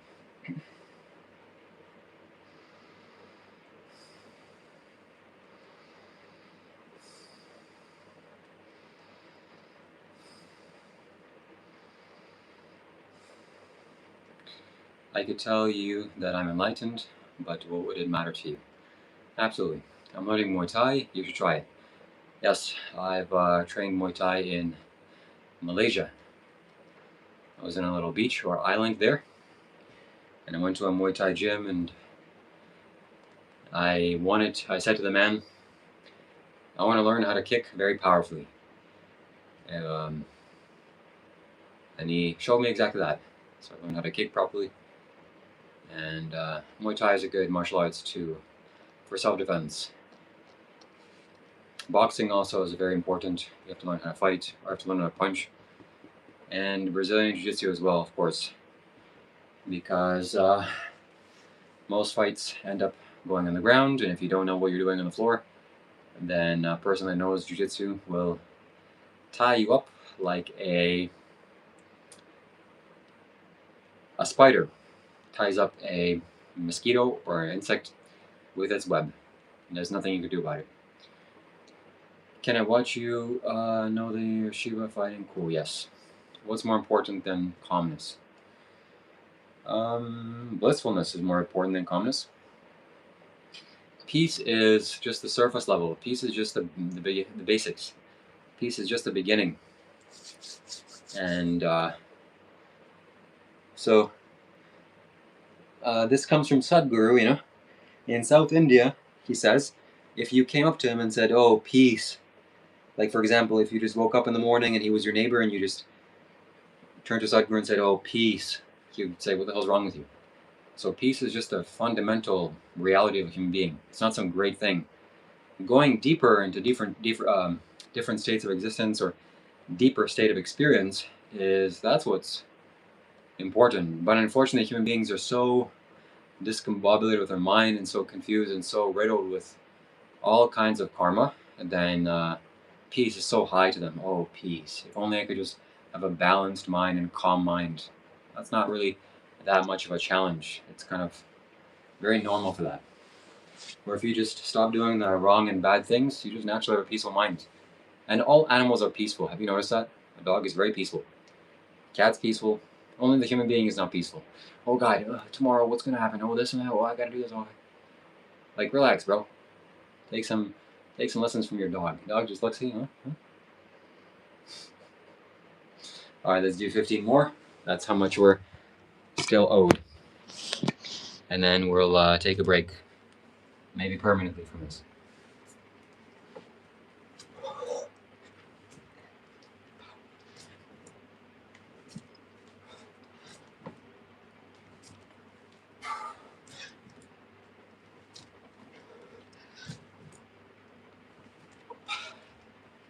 Okay. So I gotta be a little bit careful here because I am planning to trek up a mountain in a few days, 3 or 4 days. I'm gonna be trekking up the Lungri Mountain. So I don't want to be sore. Even my arms are sore, but still, it'll add up. It's hard to master so many arts. You become really good at one thing should be enough. I have never had physical altercations, but it's good to have a card under the sleeve, yes. And the best thing I think with that situation is boxing, because you can learn jiu-jitsu and this and that, and that's good, but boxing is the simplest thing. You have to learn how to throw a punch in a way that will settle the situation. And at the very least, learn how to punch. That's very, very important. Yeah. So, my stepfather, thankfully hired a private tutor, a private instructor for me and my brother to learn boxing.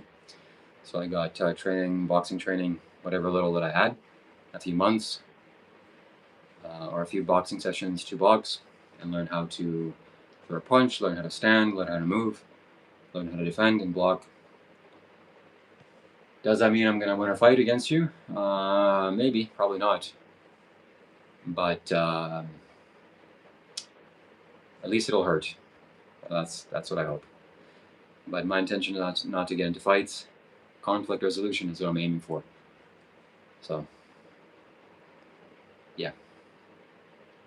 Also, I follow my intuition and passion. So whatever I'm passionate in, I know that is the most valuable thing I can pursue. For a while, I was really strongly pursuing chess. It was feeding my soul. It was so good during the pandemic. And who knows, maybe that has something to do with my strategic mindset and this and that. It strengthened that, potentially, maybe, I don't know. But I don't generally go into areas that I have no interest in. Like, for example, I really don't have much interest in learning how to do martial arts. I just know it's logically the right thing to do. So maybe that means that this is not needed. Maybe I need to focus my attention and time towards something that's more reasonable, more important. Um, yeah, it's just a theory. It's just a theory. All right, we'll do 10 more, and then we are set. So do it with me, my friends. Push up, jump up, and then I push up again. It's called a burpee. It's one of the best exercises in the world. Very, very good. Very, very good.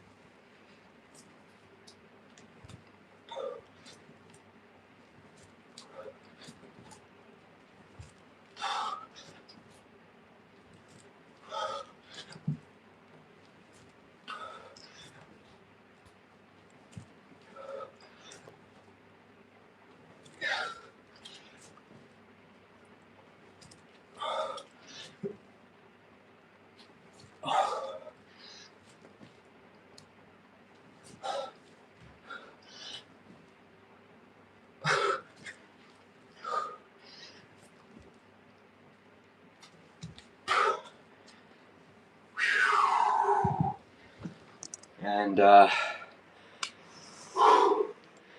I guess since we are opening up here a little bit, at least I hope we are, I'll share a little secret here with you. That ever since the time I became vegan, meaning entirely quit animal foods, and even earlier than that, when I stopped eating animal foods significantly, I noticed a serious reduction in my body's strength and ability to deal with weight. It's a physical experience. Maybe. Now, that being said, there are vegans that are bodybuilders, and martial artists, and this and that and the other thing. So I know it can be done, meaning physical strength and vigor and weightlifting and this and that.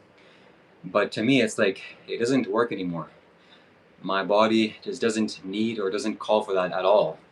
Before, it used to be so exciting to lift weights and exercise and do this. Now it's not at all. So I need to do whatever maintenance is needed for my body, but doing hard activity like this is so uninteresting.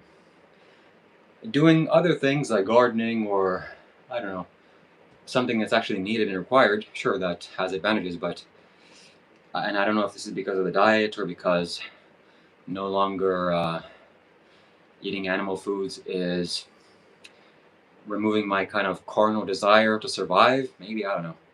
But I do notice a physical change, and not a positive one. So I'm not sure what that can be done about that. More protein foods, but I eat a high protein diet. I don't think that's the thing.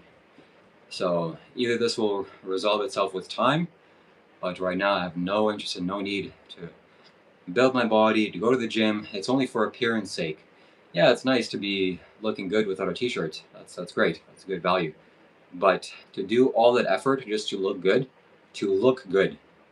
that's like, no. That's I don't think it's a manly quality, actually. Having strength and having a strong body absolutely is a masculine quality. But yeah, I'm just thinking out loud here. I don't know what the conclusion is or what the solution is, but I thought I would share that. Vegan protein powder, that stuff is disgusting. And why am I taking protein powder to get something I need to resolve in my mind when it comes to this?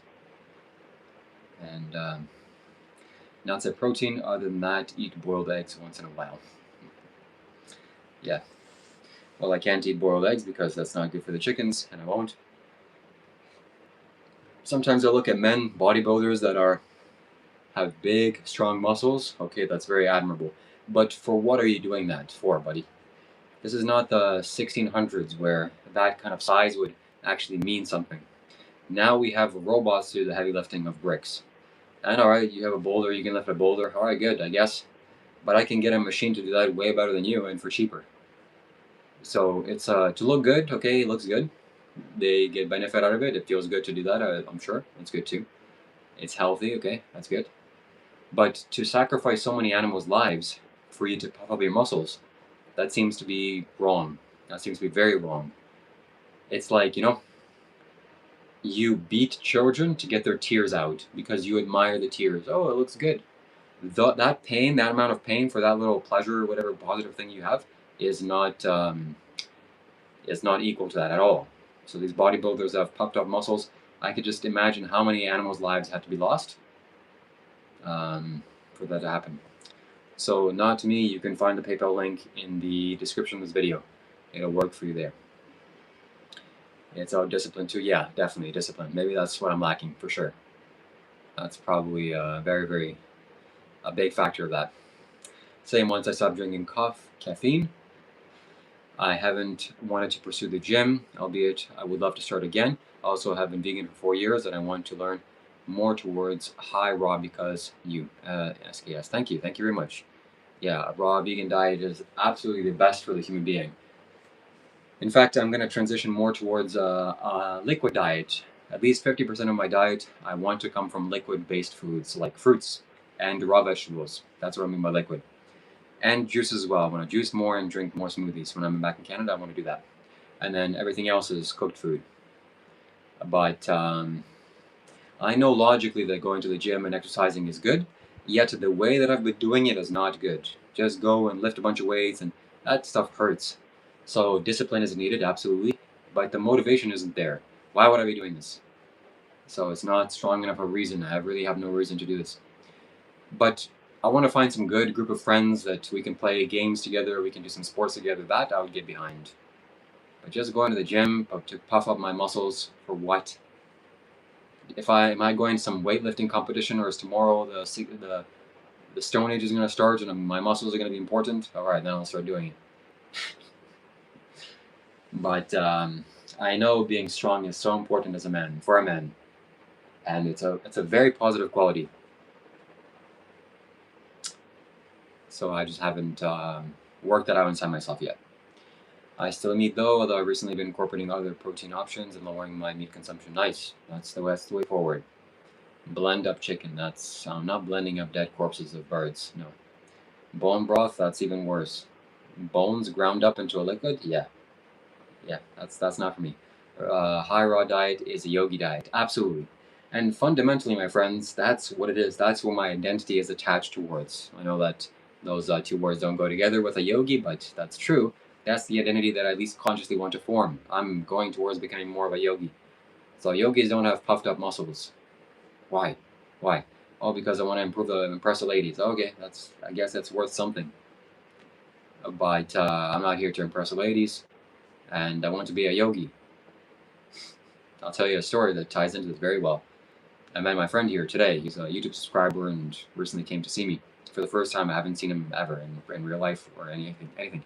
Even we barely spoke online. I didn't know who he was, but he came to see me, and very nice guy. He said that one of his friends here in Isha went up to the Valangri mountain, went up to trek this mountain, and he found some yogi that really is like some obscure guy that nobody really knows about, but he's a very powerful yogi. And he just hides somewhere in the mountains, and it was a very accident that he even found him. So he starts talking to this yogi, and the yogi starts telling him, oh, the different dimensions of every mountain that you go here. There's 7 hills to the mountain, right next to the Isha Yoga Center, the Valangri Hills. And every hill is a different chakra, and as you go to the higher chakras, this prana happens, and this energy is connected to this and this. And he's going into various different technicalities. And the guy just starts looking at him and realizes that he's living in a totally different world. He's not even living in the regular society that we're living in. He is just in his own, he's doing his own stuff in the mountains, in the woods, by himself. That's the direction I'm going into. I have no concern about the social people and what they're doing. If I had a So I don't want to go too extreme of some of the naked yogis that are living in India just walking around naked. But that's kind of the transition or tradition that I follow, where I'm come from. Hey, just whatever it takes, buddy. Whatever it takes to get to the ultimate goal, that's what I'm here. Oh, but it's not social. All right, boy, you catch up to me. I'm not here to be social. So yeah, that's what I think of the gym and gym culture. Not the way to go. Yeah, bodybuilding is really a modern thing anyway. Being healthy and fit is not having the body that shows it. It's not in ancient Greeks. Yeah, okay, exactly. So some of these construction workers are much stronger than bodybuilders. Bodybuilding is just kind of like a mental illness. You puff up your muscles for what? For what? Hello, Scott. Good to see you.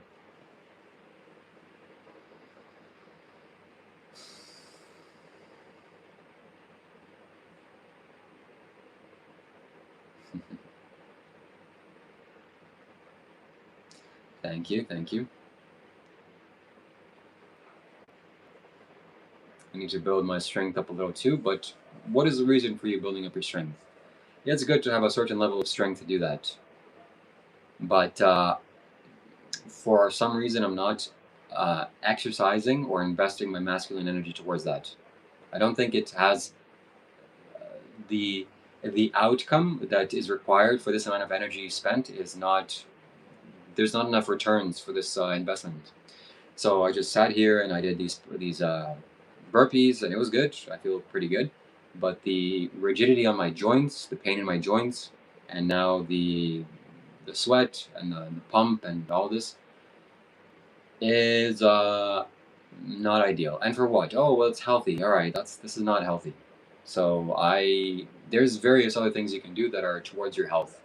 And for me, the state of my body right now and how I'm living is not conducive for that.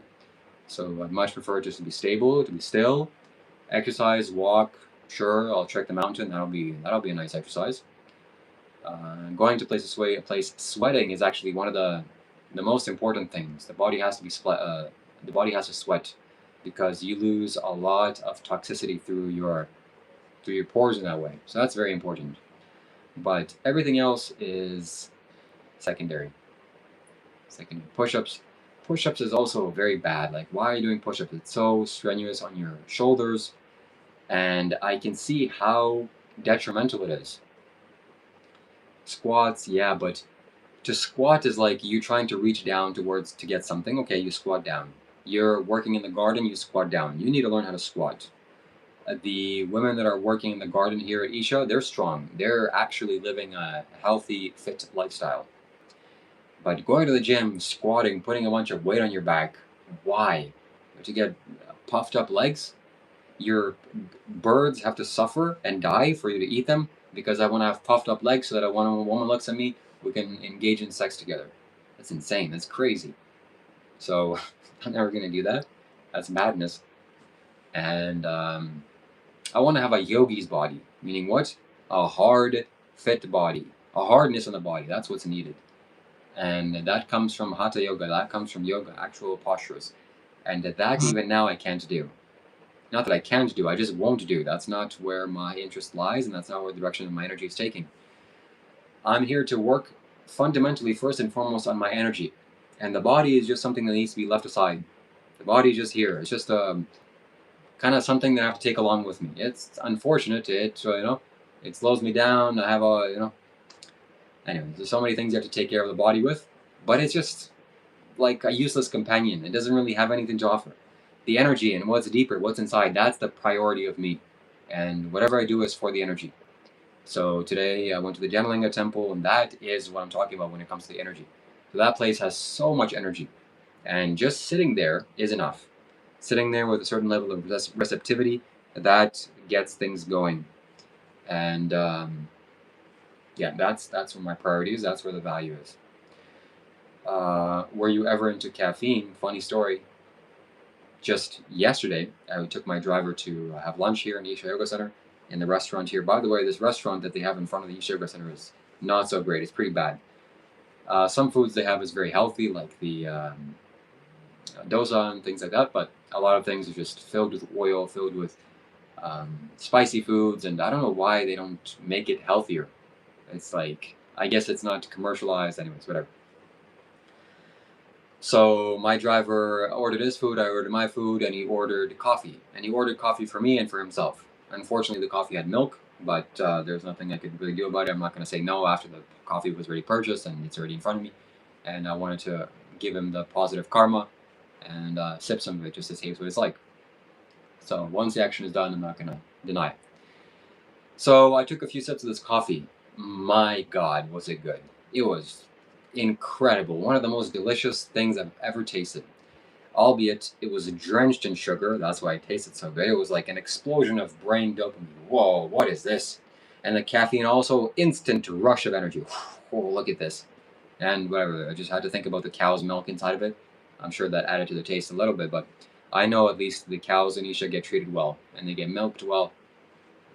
So there's no problem with that.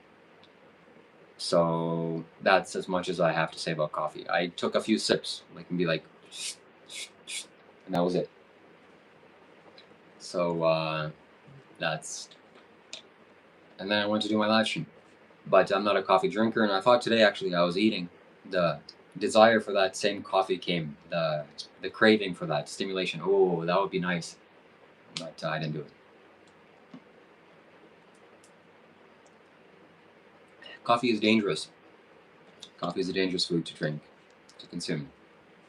It tricks you to thinking that you're giving yourself energy. It's not energy. My friends were one super chat away from halfway to our goal, and our friend Seraph made a song with me and KK. He said it's one of the best songs that he's ever made. So contribute. Send a super chat. Let me know what questions you have. With a super chat, you can send a message, and I'll talk about it. I'll answer your questions sincerely and in depth.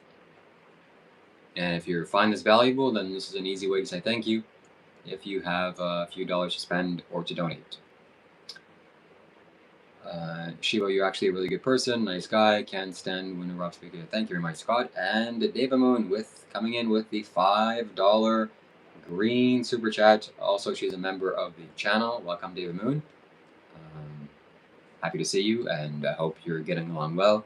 Hope the getting back to normal is going well, and hopefully a fast recovery is in order. So I'll be sure to send my positive wishes to you when I'm in the temple and making donations and offering things here at the temples for your speedy recovery and long life and good health. And we're here, my friends. We are at 5 super chats out of 10, halfway to the goal. We are almost there. The best way to keep your health is simply stay away from coffee, sodas, and alcohol. Absolutely, yes. So an ounce of prevention is, let's ask ChatGPT what it is. ChatGPT will know.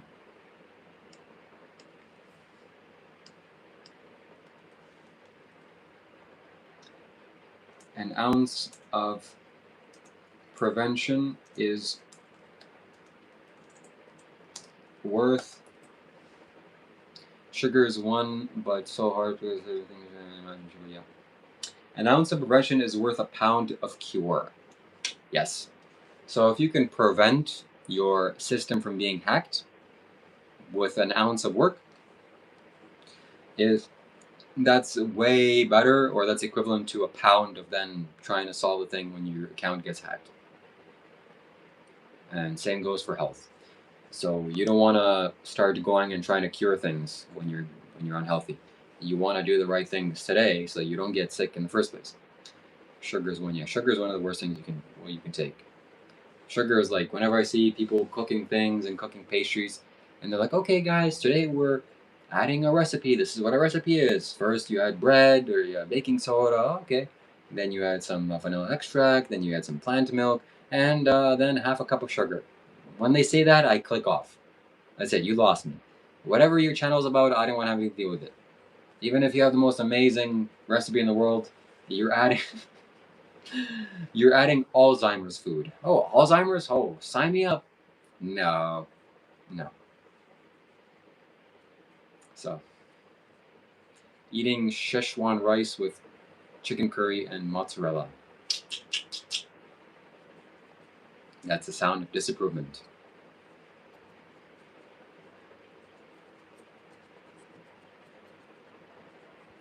Yeah, So I distinctly feel it actually when I eat bad foods. Oh my god. I have to tell you a story again. When I was in Vietnam, it's funny, I notice different patterns coming into my mind of like whenever I'm in different situations, whenever there's no accountability, I tend to do the worst things, like eat a bunch of junk food or eat a bunch of unhealthy food. And the thing that I go towards is chocolate. So I used to eat a lot of chocolate. You have no idea how much chocolate I ate. I was addicted to chocolate so much in my earlier 20s. Like I would work as a lifeguard, and sometimes I would finish a shift, and then I'd go to the grocery store, which is right next to my house, a big, like, superstore of foods, and I would buy a gigantic 1 kilogram block. One of the gifts, one of the things that you gift people too. But I just bought it. It was like a Lindor milk chocolate. I used to still eat milk back then, back in the day. Even though I knew milk was bad, but sometimes I just couldn't help it. And before I even reached my house on the bike, I used to drive a bicycle, a fixed gear bicycle. I would stop halfway through the journey. I can't take it anymore. I have to eat it. And I would peel half of the chocolate bar and I would just down the whole thing. I would literally have a meal of the entire chocolate bar, or like half of the chocolate bar, right then and there. And then I wouldn't be hungry when I got home. And then I'd be thinking, what the hell's wrong with me? So I was young, and I was still filled with vigor. Yeah. And I didn't feel the effects. I felt a little bit of a sugar rush, and then maybe a few days later I felt a little bit bad, but it was no big deal. Now I did the same thing in Vietnam. So I went to the grocery store and I was walking around and I was just craving something like, God, I want to make myself happy. And then I found this amazing chocolate, vegan chocolate with kind of like milk chocolate thing with cocoa mass and macadamia nuts. And I bought that. And I ate the whole pack that night. Guess what I did later? You don't want to guess. I'm not even going to say. But things happened in my stomach that were not so conducive, let's just say. And I felt terrible. A couple of days later, I did the same thing. And then I felt terrible again. And one more time, I did that and I learned my lesson. So as I was going through those cycles, I was noticing my mind was like I was having memory loss, short-term memory loss. I was barely awake. I was barely conscious. Where am I? It felt like my brain's capacity just went down by 20% at least. And then I realized, oh, this is literally Alzheimer's food. It also made me realize this scientific experiment that scientists did, where they took rats, they put in a big bowl of water, and in the center of the bowl was just a little island they can quickly get on top of. They would drop one healthy rat. The rat instantly went to the safe island in the center.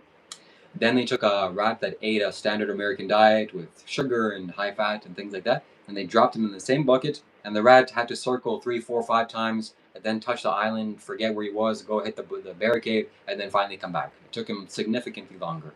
That's what it is. That's what your brain is on sugar.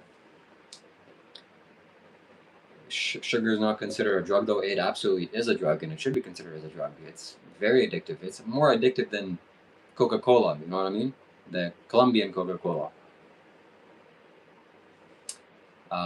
Not me. You should, again, the description of this video and this live stream. Click on the description, and that's the first link, the PayPal link. Or visit my website, shivakailash.com/donate.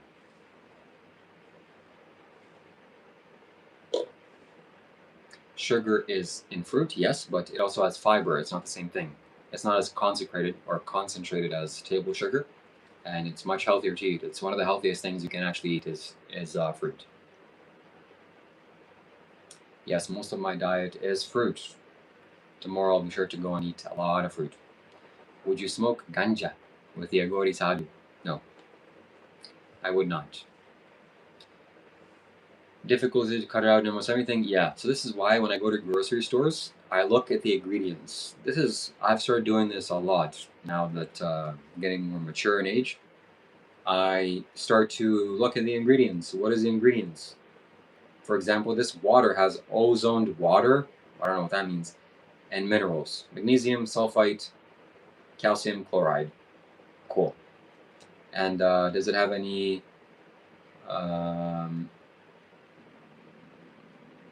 what is that thing called they put in toothpaste?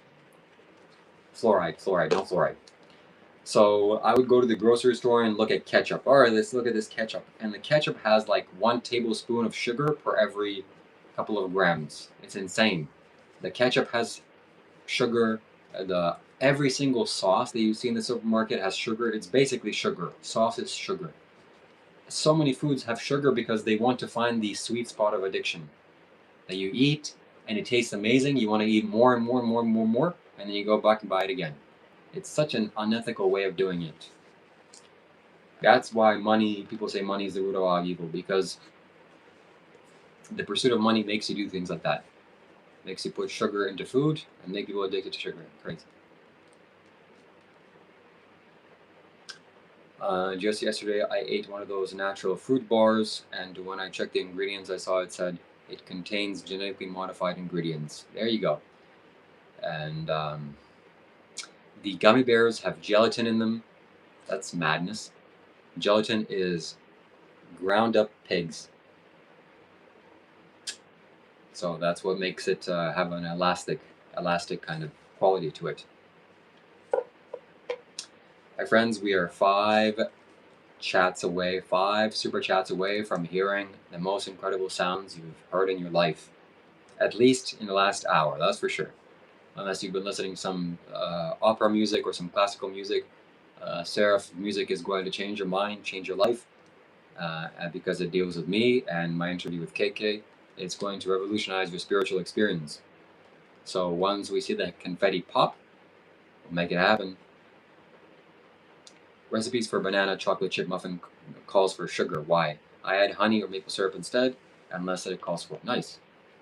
So honey is incredible, but unfortunately, you have to steal it from bees. And then I think in tropical countries it's better to harvest honey because let me Google that actually. It is a song to raise your spirits in times of doubt. Oh, respect. Nice.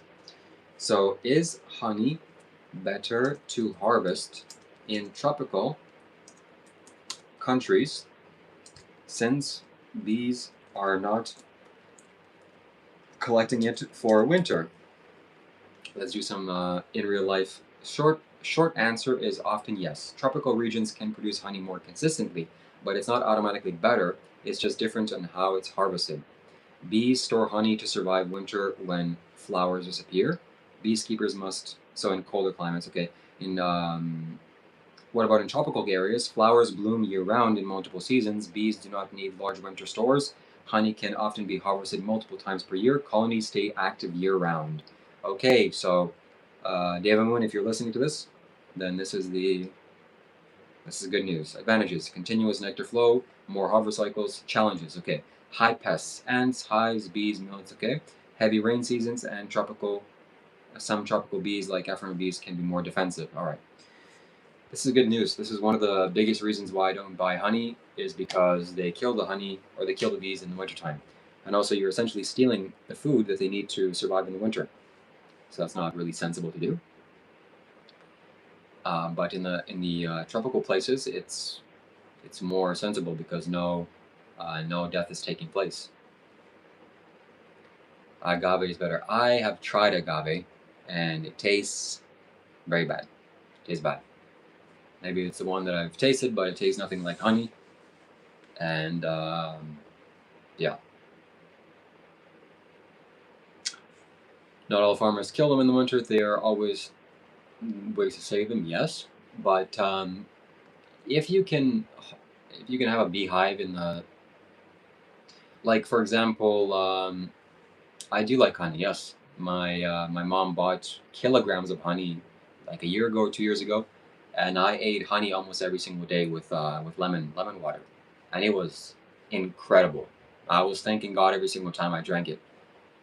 It's one of the most highly pranic foods, and it lubricates your body, your joints. It's just incredible for you.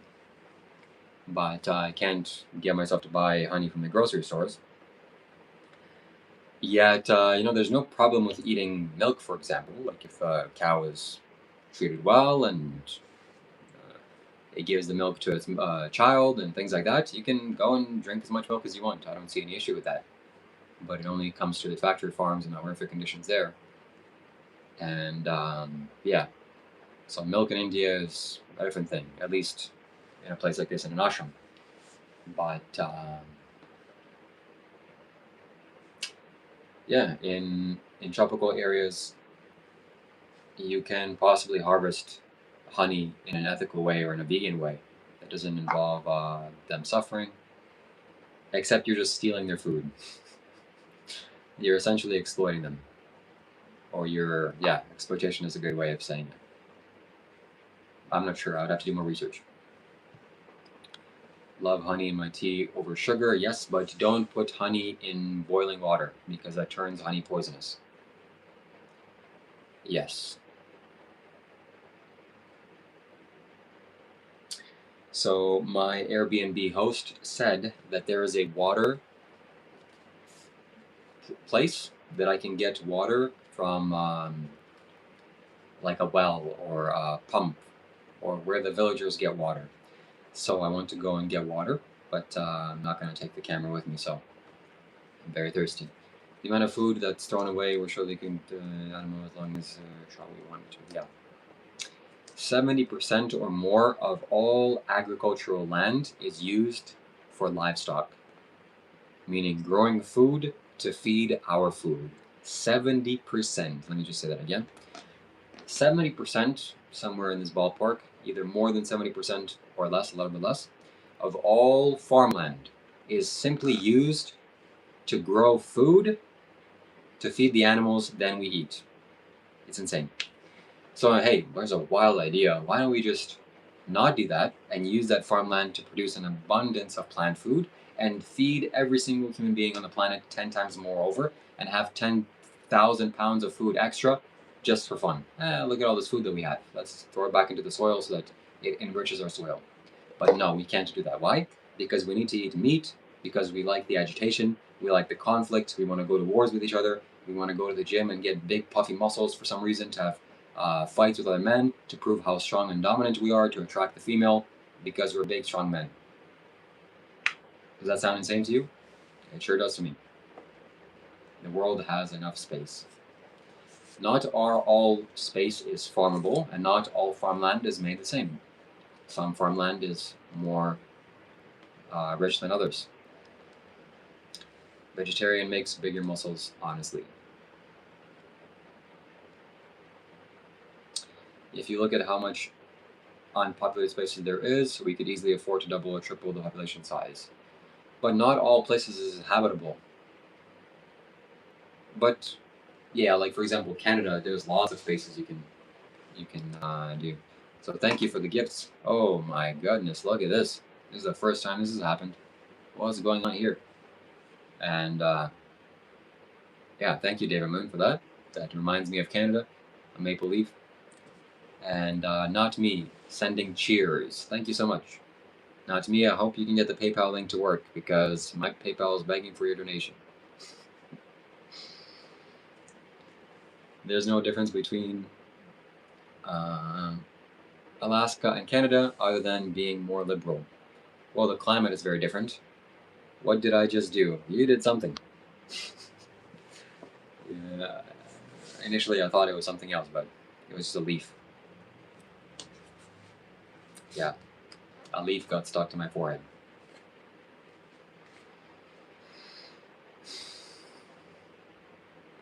Wow.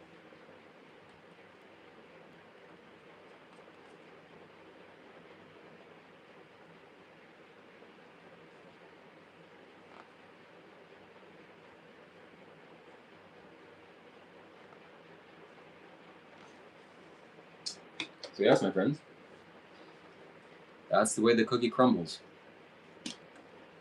That's the way the cookie crumbles.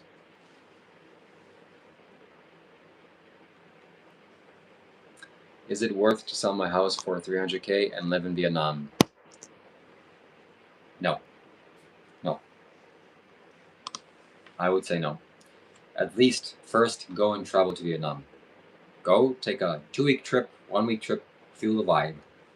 Just because it is cheap doesn't mean you should go there. Okay, trust me. My sights are aimed for Costa Rica. I would like to go to Costa Rica. And maybe even live there.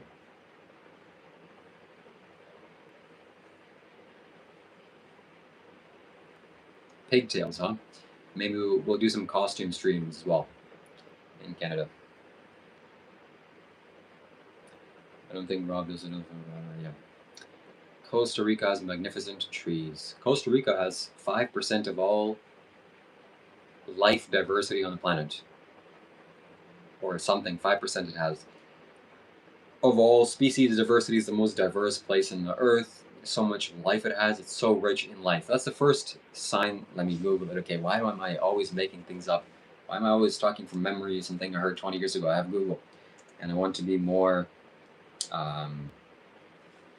yeah, spot on and precise. Costa Rica has 5% of what? Life diversity. I'm moving to Florida soon. The warm mineral springs in Port Florida are very healing. Gonna have near them. Have you heard of them? No, I haven't, but Florida is an amazing place. People speak often about Florida, about the political side, but it's one of the most beautiful places in America. I would say it's the second most beautiful. First, it's probably Hawaii, then it is Florida, and then California. It is often said about five of the world's biodiversity. What it means, Costa Rica covers only 0.03 of Earth's land area. Scientists estimate it holds approximately 5% of all species on the planet. Wow. So example of biodiversity, Costa Rica has an enormous variety of life, including 500,000 species estimated total of birds, mammal species, butterflies, plant species. So in the small amount of geographical land that Costa Rica has, it has 5% of all biodiversity is inside that land of planet Earth. So lots of different animals, lots of life. I heard this years ago, like 5 years ago, 10 years ago, I don't know how long ago. And when I first heard this, it was like the first energy consecration happened to me. I just felt it was an energy speaking in me. Oh, there's something here. My ears started ringing. You gotta pay attention. I gotta remember that. And at the time, I was kind of intimidated by that because so much of life, our rooster is life. It's screaming, cock-a-doodle-doo, wake up, wake up. And I want life. I want to be alive. I don't want to be dead. I don't want to be sleeping. I don't want to waste my time. I'm here for a short time. Life is passing by. I want to have an intense life. And what better place than Costa Rica? The most condensed life goes there. So rich in life. So I was thinking, where should I go? Where should I invest? Put my roots down? Where should I live?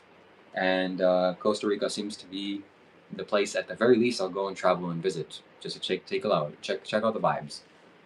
But I don't want to live in Canada. Please God, don't let me live in Canada for a substantial length of time. I want to be in a safe space, comfortable space, most importantly, warm space, tropical space, next to the ocean. Let's make it happen. The church in Sedona, built on a vortex. I grew my connection to Christ there. Yeah, nice. A lot of people have talked about the vortexes in Sedona. I've seen various videos there of that. I haven't been there, but I can see some things are happening. Yet SADHGURU was in Sedona, and he was talking to his daughter. Maybe we can see the video live. And he was saying like, oh, people are saying that it's a vortex, but he wasn't too impressed. So let's see. SADHGURU in Sedona, Arizona, talking to Radhe, his daughter. Okay, SADHGURU shares experience of meteor crater in Arizona. I think this is it. The size was something like 160 by 150. That's what they estimate. Let's see if I can find the actual words of him saying. Look up pics of Sedona. Okay. I grew my white resent. Okay, can't say that. Jesus, this guy made a lot of videos. Arizona.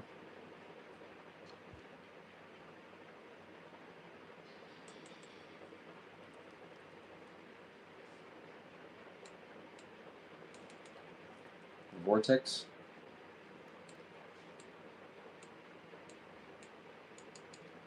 I'm probably not going to find it, so it's not going to be worth searching this for. I'm going to look up Sedona, Arizona, vortex. Are the crater shaft craters different? If you look up Red Rocks, Sedona. Okay. Oh, wow. Oh, wow. Okay, let me just show you this. I mean, my computer's not going to do it justice, but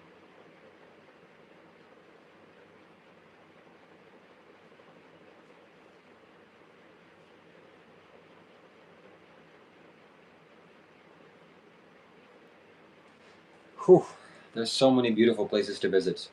In fact, I'll show you one little gem that probably you've never seen before, you've never heard before. I just recently discovered this. Um,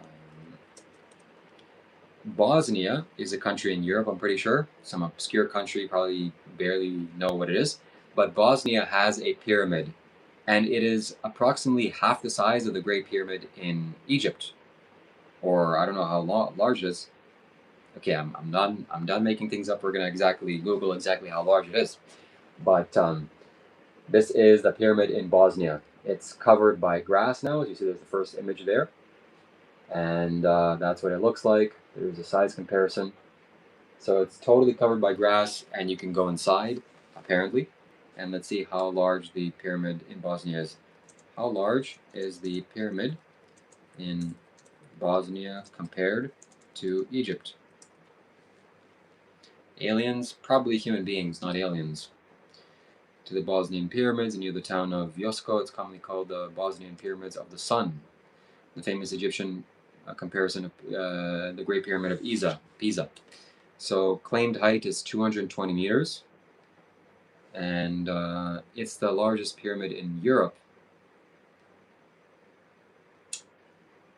So let's see. Okay, Bosnian Pyramid is 220 meters, and the Great Pyramid of Giza is 1,460 meters. Wow. I'm sorry, 140 meters. So the pyramid in Bosnia is larger than the Great Pyramid of Giza. Impressive. And nobody knows about it. That's pretty cool. Romania has pyramids, if you remember right. So shout out to Bosnia. On the LCD TV. What? No, this TV, I don't even know how to. I'm not going to use it.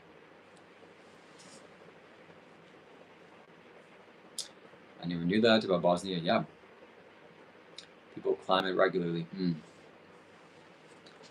Jai Bolinat. Welcome, Siddharth. Siddhartha was the Buddha's name.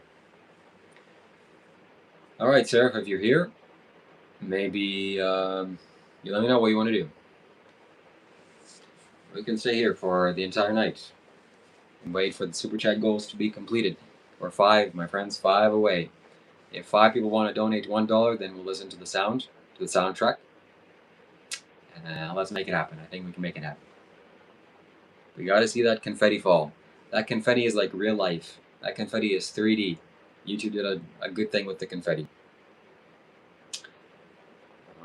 Bro, how do you experience about aliens so far? I've had only one experience with aliens. This is how it happened. I was in my room in Toronto back in a long time ago. This was a long time ago, okay? This was 5, 6, 7 years ago, something like that, even more probably. 10 years ago, maybe, who knows? Not 10 years ago, but 5 years ago or more. I was in my room, just chilling out, relaxing, doing nothing, watching videos on the computer. And then I had a kind of an instinct or an urge to go and search up meditation by SADHGURU. Actually, I heard the words, or I felt the words coming in my mind of do Shambhavi Kriya. That's just what came out of me. I want to do some Shambhavi. What does that even mean, Shambhavi? I've never been initiated. I didn't even know what Shambhavi is. And so then I Googled, I went on my computer and I searched up Sadhguru Shambhavi. And what came up was the Isha Yoga meditation where you put your hands like this, you put them on your palms open, you look up and you kind of do some Om chanting or something where you close your eyes. And I remember following the instructions along. And so I did that. I sat down, I put my fingers like this and hands, and I face up, palms open, I closed my eyes, I started meditating, and after 5-10 minutes of silence, I had a line connection or an energy line connected to some kind of extraterrestrial being in space, or a spaceship, or a Pleiadian spaceship. That's what it felt like.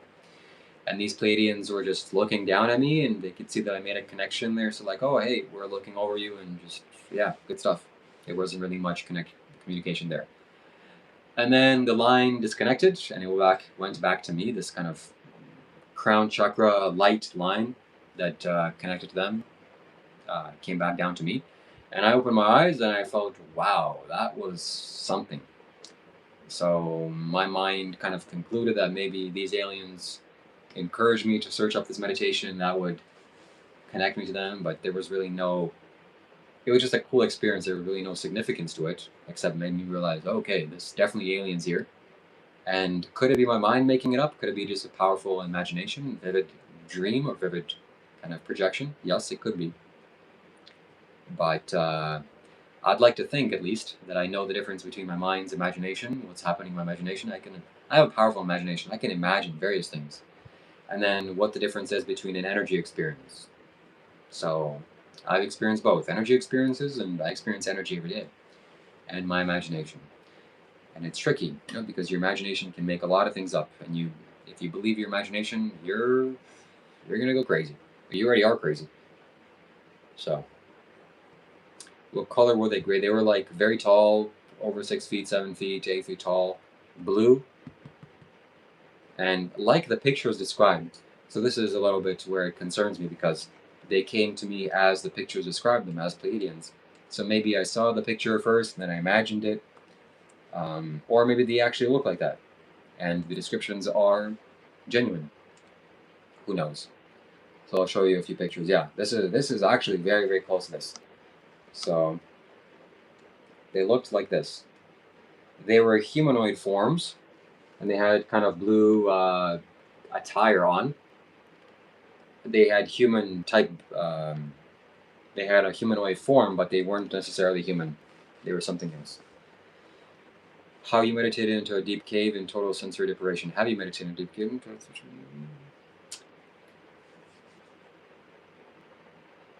No, no. But I meditated in the Janalinga temple, which is kind of a cave, a dark cave, and it's something else. I have meditated in meditation cells, which is a room the size of a closet, a small closet, enough for you to sit down in, that's it. And then it's totally black. Close the door, you can't see anything. So I sat there in meditation, and it wasn't really, there was nothing much to it. Although, sometime later, I went to a sensory deprivation tank in Toronto. I really wanted to experience that because of Joe Rogan. Joe Rogan inspired a lot of spirituality in me. And so I remember going there and sitting in the tank and laying in the tank and kind of being freaked out a little bit. And I was smoking weed back then, and my mind was just not in a good place. So it's like every 5 minutes or so, I'd have to open up a thing, make sure that I'm not dead, make sure that no aliens are coming in contact with me, no spirits or no demons are lurking in the tub with me. And okay, there's no demonic energies. So it took me a while just to relax. That's how scared I was. And but laying there was kind of weird. It kind of made me understand how much tension I have in my body, where the tension is, and this kind of relaxation, so much salt in the water. It was really, really good for me. And so I did that twice. Actually, I did that once, and I had one more session, and I donated the session to someone else because I just was too lazy to go. I did sensory deprivation tanks monthly for a year. It was pretty good. Nothing crazy, but peaceful. Yes, very relaxing, very peaceful, very comfortable, and I could definitely see an argument made that that's a very good place to meditate, maybe even ideal, because it's totally dark, relaxation, salt water, and that has all the hallmarks to cultivating meditation, a meditative quality. Native of America has mythology of all tall whites. Yeah, this is the aliens that may have impacted our growth as human beings. So who knows? But that's true. There's some. Let's Google that. Okay. Let's ChatGPT it actually. Give me images or links where I can find Native American drawings of alien tall beings. Here, visual examples and links. Okay, we're going to go to the first link here.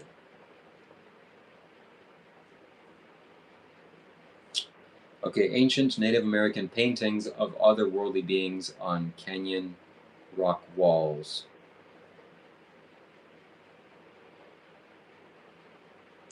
I mean, okay, this is not really anything special, but it is a man, it's a humanoid form, and there's a cow in comparison.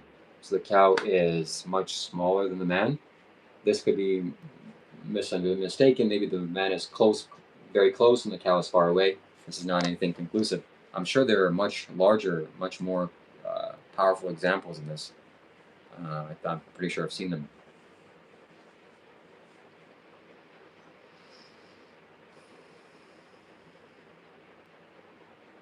Okay, this is leading to something closer. There's one image. This is just a weird image. Men standing in front of some weird creature. This could be an energy creature. This could be something that they created. I don't know. Let's see what else we got here. There's something else. Man, this is kind of trippy. So whoever drew this was really going through something. This is not really anything special either. Let's see. Okay, this is definitely leaning towards what we're paying attention to. And this is not conclusive evidence of aliens. Maybe they just have wild imaginations. Maybe they just, I don't know, making things up or thinking this is what God looks like. But this is something. And a lot of people believe that aliens have a lot to do with our growth as human beings and our evolution and our genetics. So, yeah.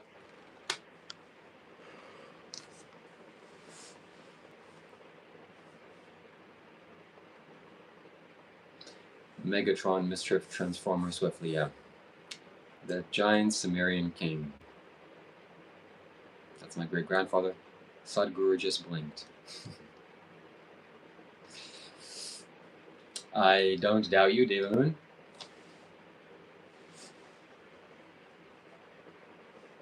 If you blinked, I have to get out of this room. I have to go stay at a different hostel or hotel. But this is what consecrated items do. Consecrated pictures, consecrated objects. I have a large consecrated Shiva statue in my room. It was, you can definitely see it in my earlier videos. And that statue is like, you can almost talk to it. It's like a real human being because it's energized and its face is geometrically in proportion. So you look at it, you can ask a question. It almost has like facial reactions or facial expressions. So when you're feeling bad, or when you know, it's hard to explain, but it's basically a mirror. It's mirroring your own mind, and it's doing it in a physical, tangible way. You can actually see it almost. The facial expressions. What do you know about Hanuman? What is the difference between Hanuman and Sadhguru? Well, Hanuman, I don't know. Let's just start off that way. I know that Hanuman is a god and maybe not a human being, or he had a form. I have no idea about Hanuman, but I can for sure say that Sadhguru is a human being, and he's not some god deity, although he's extremely powerful. He has mastery over the 7 chakras, which is rare, very rare, in the human scale of things.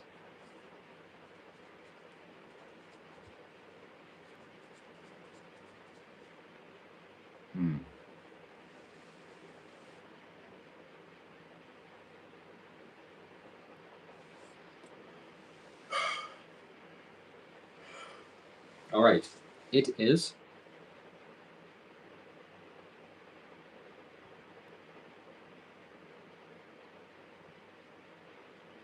China.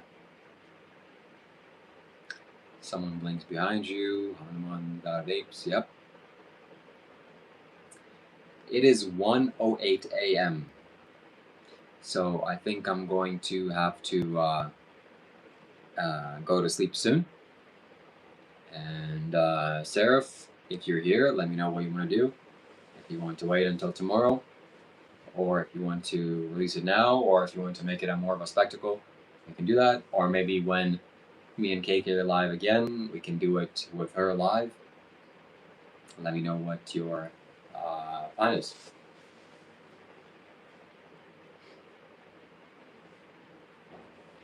What evolved and created them? Who knows? Who knows? 108, yes. What's wrong with your left arm? I hit the fan. I was doing burpees. Someone donated me to do 10 burpees. And as I jumped up, my hand reached and it hit the fan above. Boom, it went. And I felt the consequences instantly.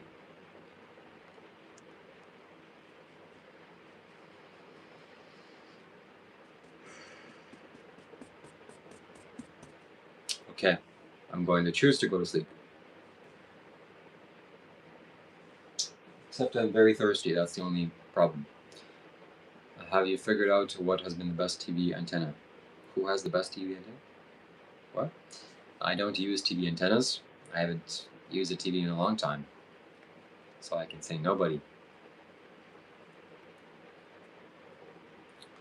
Tomorrow is another live stream. Tomorrow I have plans to fulfill my goal and vision of something. So stay tuned for that.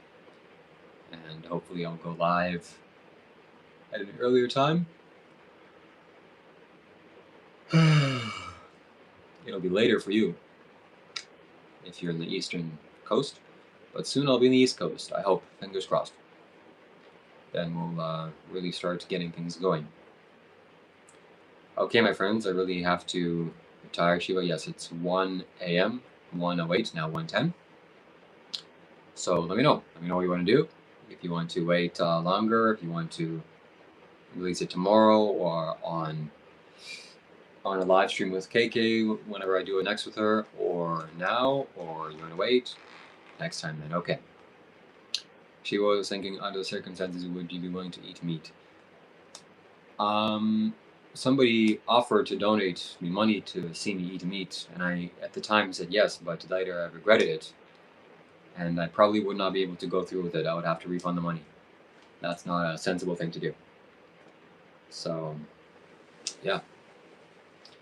I have to be careful where not to sell my integrity or to sell things or to be too loose. To be loose, yeah. That's my word of saying. And so I wouldn't do it. I wouldn't do it. But I would eat something interesting or exciting and be not the tastiest. Like I ate some very sour fruit. That was interesting. I'll take you along restaurant eating vlog, live stream one day, very soon, in India here, and you'll get to see what that's like. So we'll keep this chat open for another 3 or 4 minutes until it's 1:14 a.m. We'll probably end it there. So if you have any questions, things to say, let me know.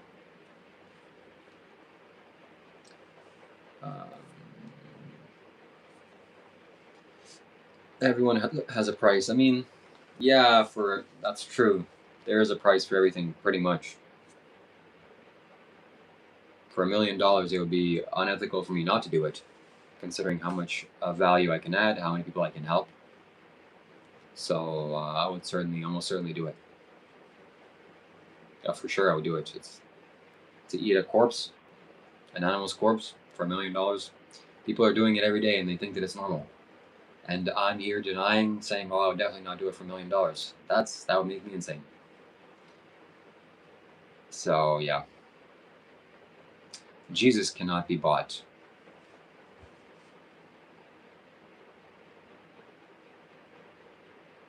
Maybe.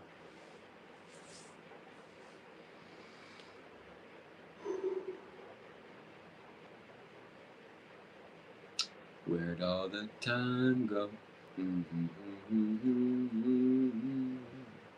I wouldn't do it for 10x. Yeah, I would do it. SADHGURU was donated $50,000 by someone during the pandemic, just to help the yoga center, and SADHGURU decided to paint him a picture of Linga Bhairavi Devi, and it was a nice one too. You should see it. And he took the painting and put it on a like a swing and swinged her, swinged the painting. Oh, she's now going to sleep, he said. That was a very nice video. It is unethical for those in certain areas where they can't access plant-based diet to hunt meat to sustain their life and families' lives.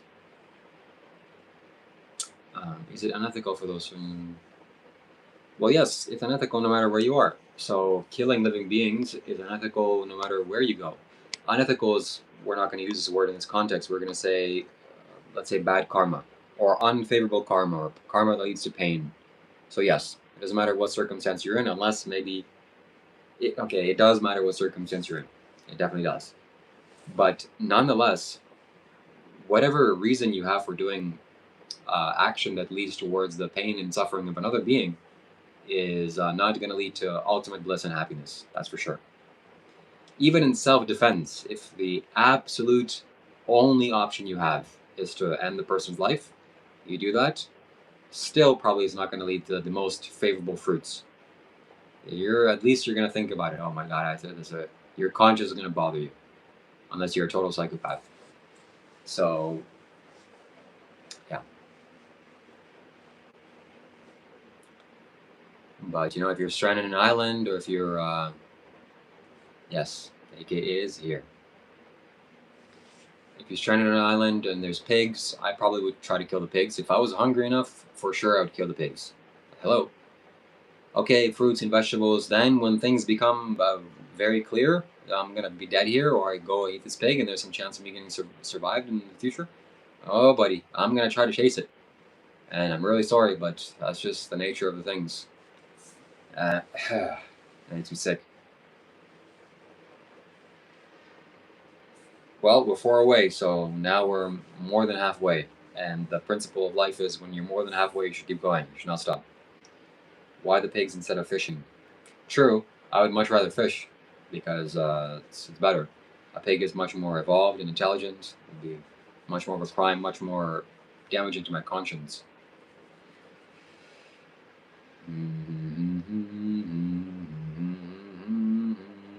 My friends, if you want to jam out to Seraph's song with me and KK's live stream, then only 4 more super chats. Only 4 more super chats, then we get to listen to the song. And yeah, someone is making rap songs, or probably it's a country song or kind of hard rock song about our live streams. We got to get some W's in the chat for that. Send some Seraph emojis. And we're going to listen to that in just a few moments. Only 4 more donations. 4 people donate $100 each. We'll get there. Hey, why $100? Why not $200? Let's look at the inner Dr. Rob of me. $5, $2, $1, whatever. Any super chat helps us get to the goal. And once the confetti flies, then is the time for celebration.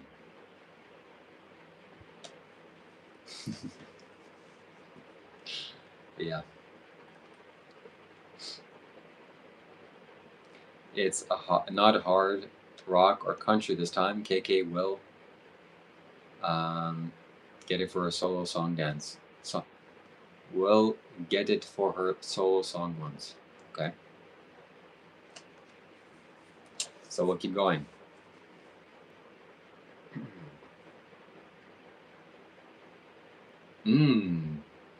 Okay, I have something. Something just came to mind. Maybe that's not going to be so interesting to a lot of people, but to me it is. Give me the story of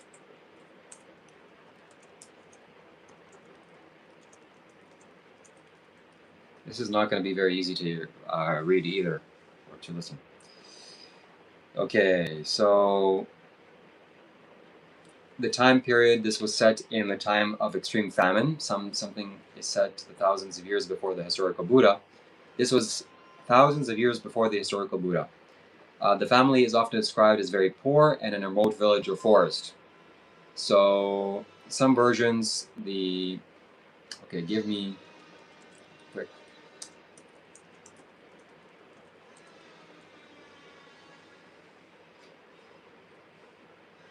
Yes.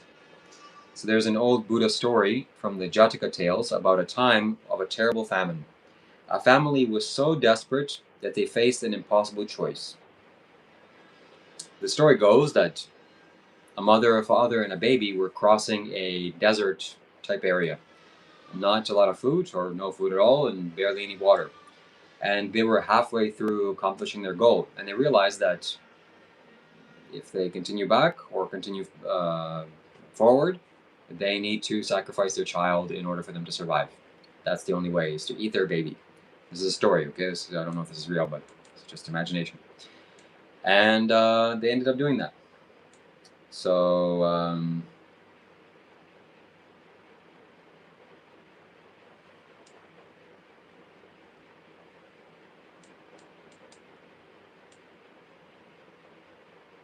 that's quite of a grim story. And let's leave it off on a positive note. Let's not grim the live stream. Let's talk about the time of the actual historical Buddha. He lived next to a butcher, or more appropriately, the Buddha had a large monastery. And yeah, for sure. He had a large monastery, and right next to his monastery was a butcher farmer, or a cow farmer. And he was raising cows, and the farmer had a unique way of killing the pigs. He would open the pig's mouth and pour boiling water because he believed it cleansed all the parasites and cleansed the digestive tract. And then after he would do that, then he would smolder them while they were alive because he felt like the flesh would be more good that way. So the agonizing screams could be heard in all over the monastery. And the Buddha always taught the monks you have to have equanimity. So even that's happening. So the pigs would scream in extreme terror and extreme pain, as you can imagine. So then, this is not a sad story. This leads to a happy ending in some sense.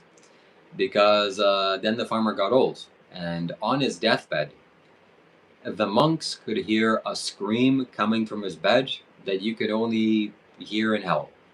The screams that were coming from him was just almost unbearable to the monks, even worse than the pigs. The guy was screaming more intensely than any pig he's ever killed. And the Buddha explained what was coming for him is, let's just say not nice. So the Buddha often tried many times to go to this butcher and say, buddy, this is not good what you're doing. Please stop. And the guy said, I don't have anything to do with it.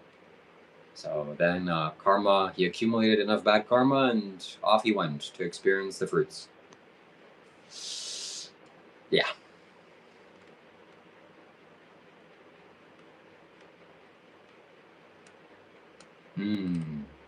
Streams from Shiva or guests? Well, definitely both. I'll definitely be streaming with guests. We got a plan. It'll be a variety of things.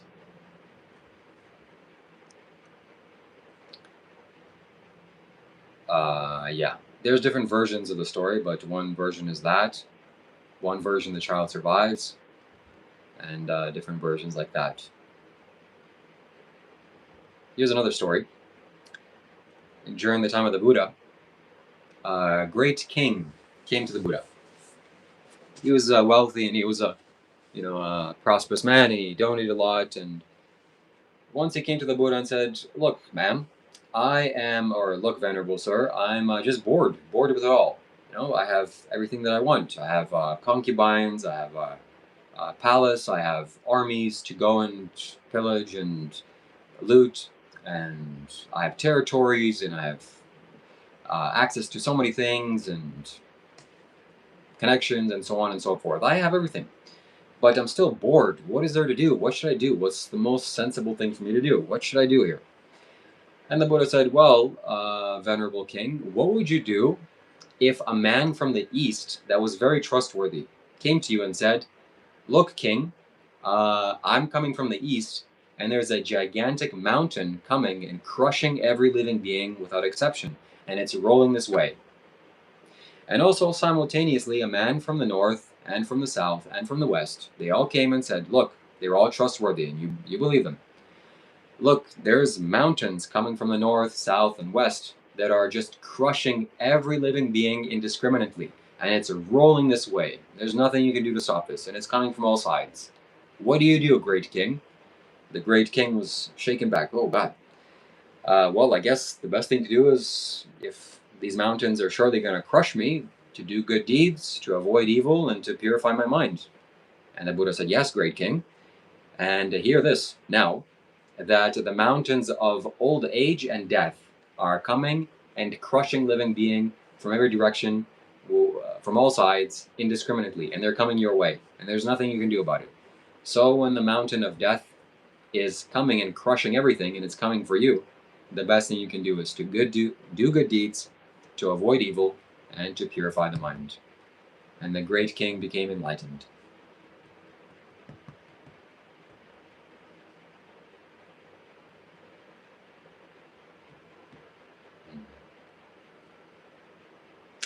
Do you believe that karma always catches up with people in this life? Yes, I do. There's various stories that the Buddha recounts as this. For example, one day 2 monks were living in the forest, and they were about to cook some food. So they made a big pile of wood. They had some kind of fire starter, some liquid at the time. I don't know what it was, like some kind of oil. And they drenched the logs with oil, and then they had a match. So the moment they threw the match in the oil, a huge fireball erupted into the sky.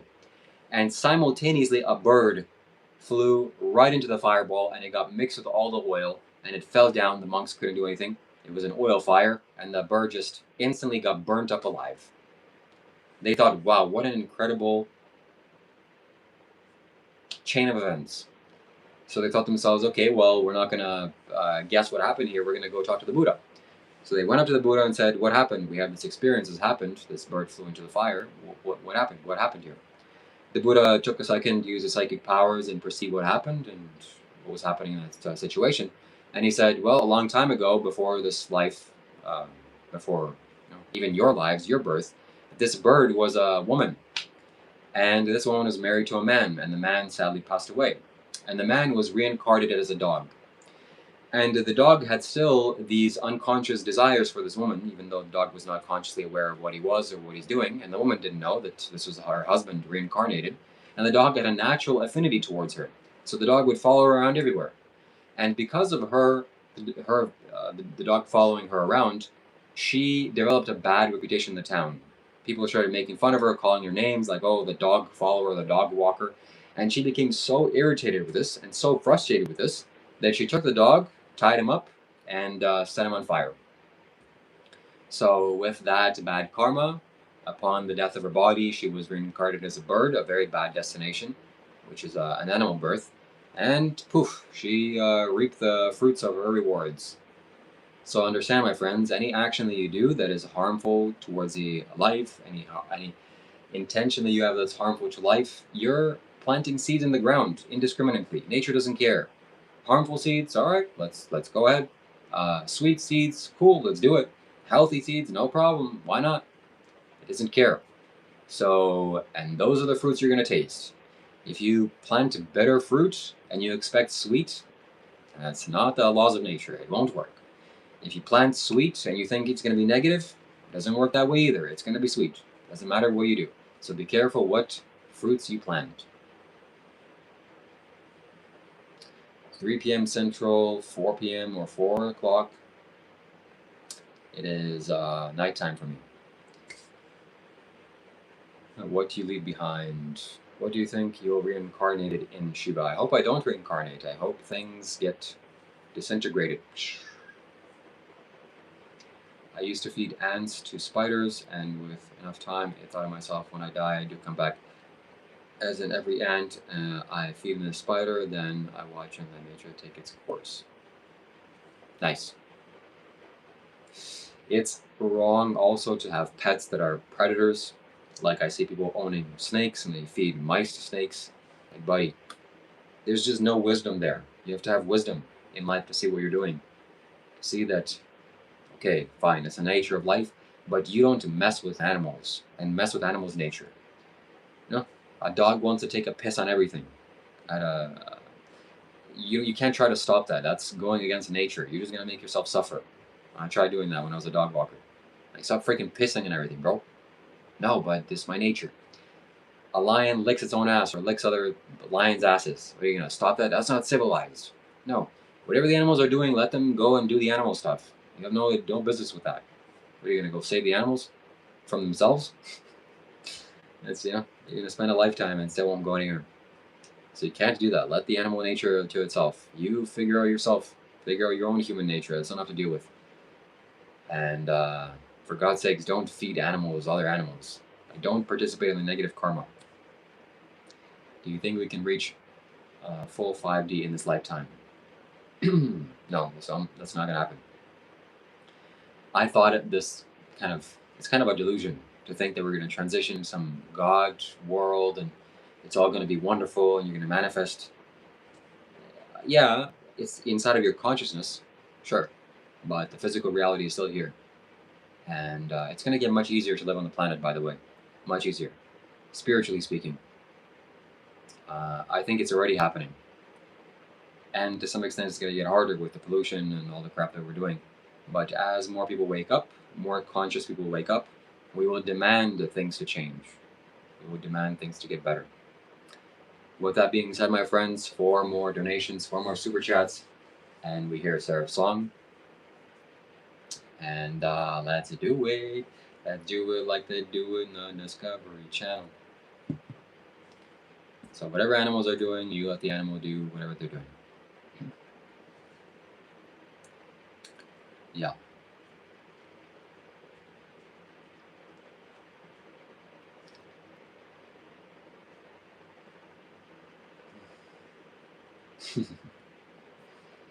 Yeah. Super chats to ask questions. Free questions are done for today. Yeah, we're closed for business for today. No more free questions. Send a super chat.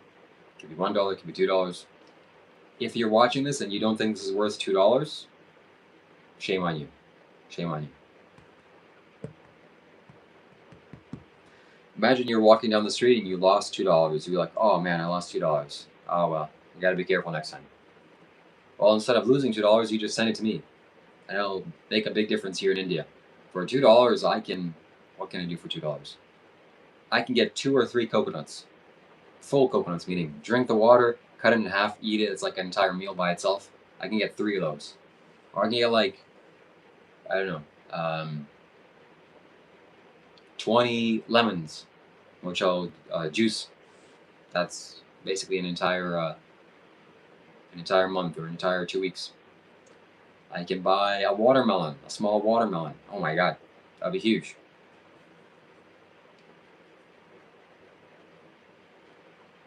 Then we will sit in meditation and someone asks a question.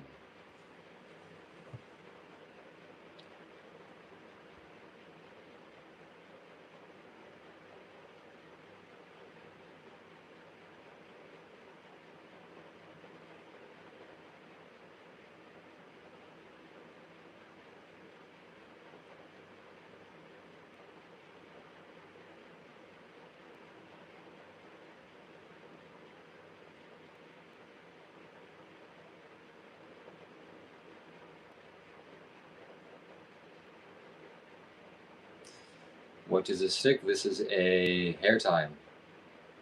So I'll go like.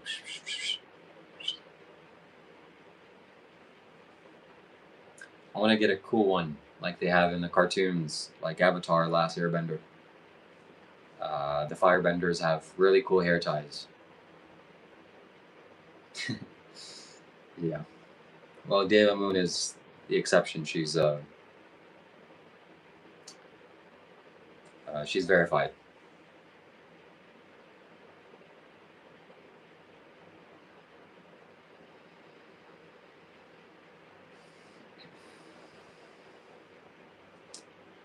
I've been sitting in the Janalinga temple for 2 hours.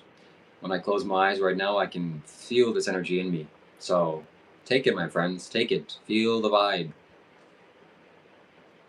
Feel what this is. 4 super chats is all we need to let's go chat some for the quality content. Yes, we're going to celebrate by listening to the song that Seraph made on my live stream with KK. And he said it's one of the best songs he's made. And we could take his word for it because if you go to his channel and look at the songs he's made, they are good, easy to listen to, catchy, entertaining, fun, and good lyrics.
Emer Bao, you should send a super chat.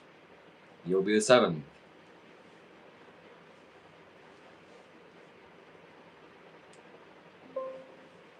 Feel the vibe, everybody come alive.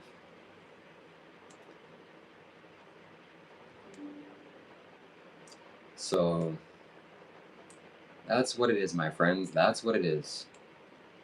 That's the way the cookie crumbles.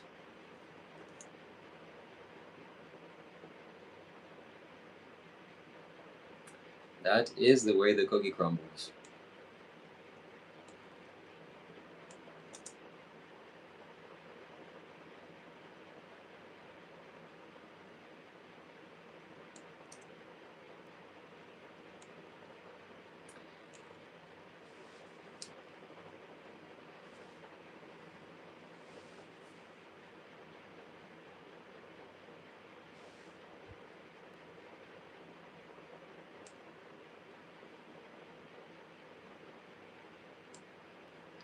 Feel the vibe, everybody come alive.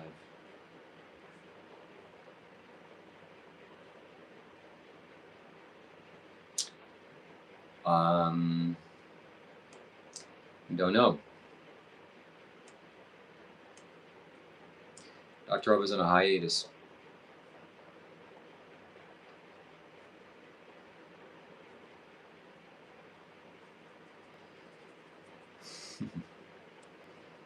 Yeah.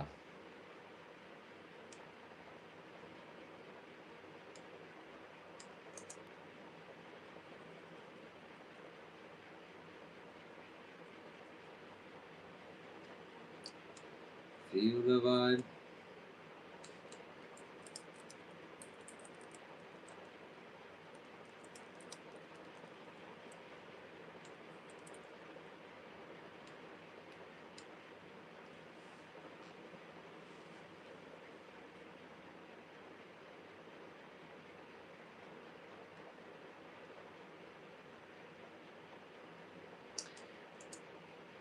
Seraph downloading Discord is a big step towards the right direction.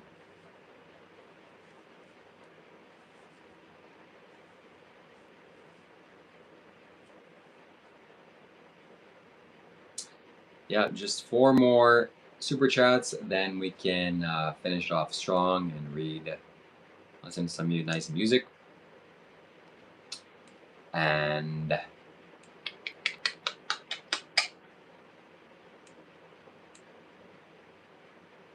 And I'll show you a sneak peek, a preview of the next YouTube short that I'm releasing. Something that took me a little bit while to record it, but I think it's gonna be good. I think it's gonna be good.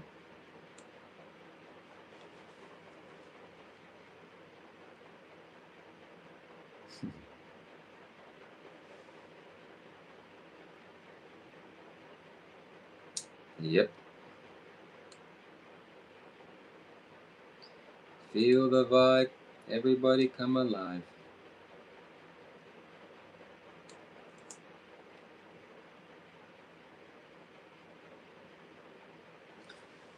Okay, my friends. Yes.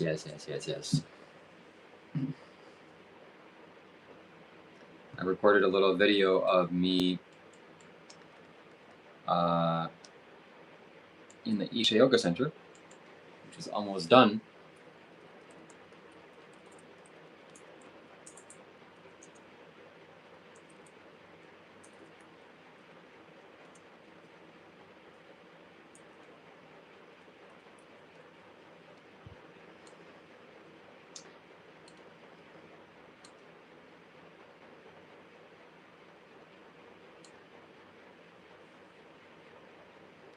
I'm just finishing it up here, and you'll see it for the first time.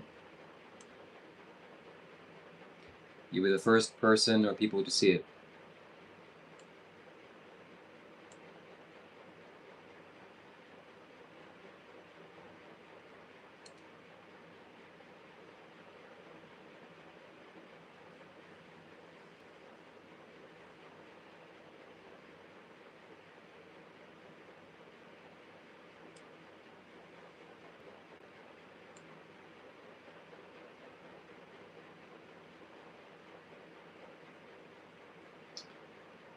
Animation, fade in.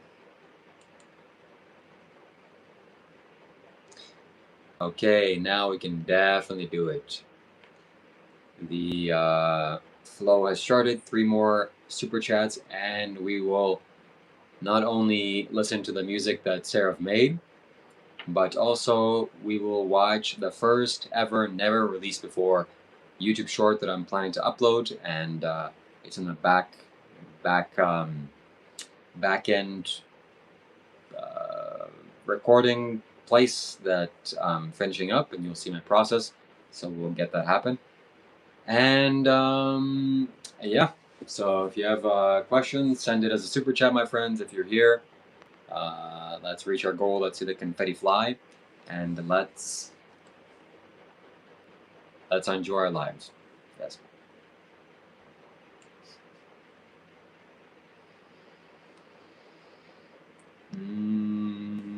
Shout out to Ontario. Shout out to Quebec. Shout out to Canada. I got Discord. Seraph Noel. Nice. So let's see if you're here. Shout out to the Discord. And come on, my friends. 3 more. 3 more. Just 3 more. Let's do it. Let's do it. And for 3 more super chats, we will do a handstand. Never before seen in the Airbnb handstand. That'll be a sight to see. You don't want to miss that. And so only 3 more, and all of those benefits will be instantly released into the community.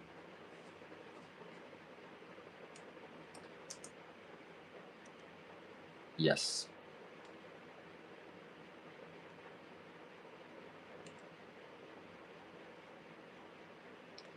Bum, bum, bum, bum, bum.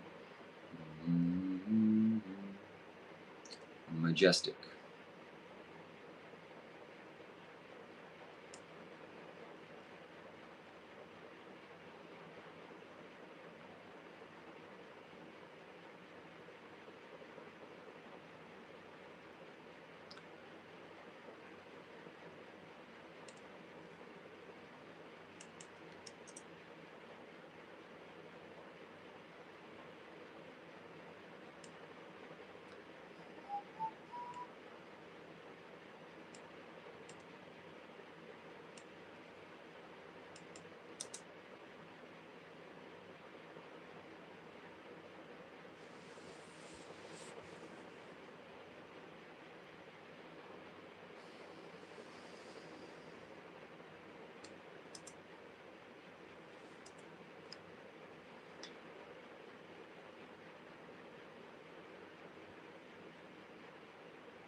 What else, my friends? What else?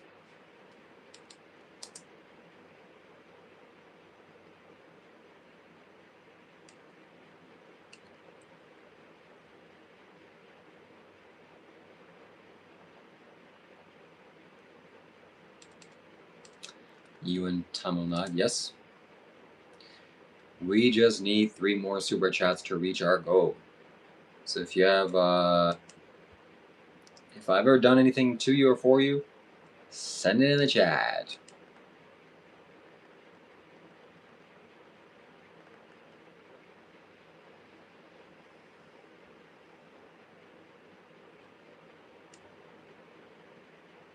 I'm finishing editing this video, and you'll get to see it for the first time.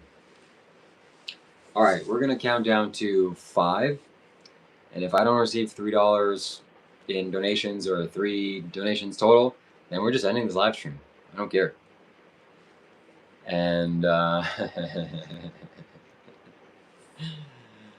and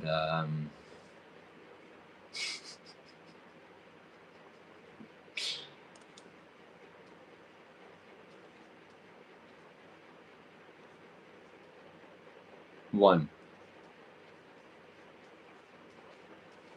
think I'm joking? I'm not joking.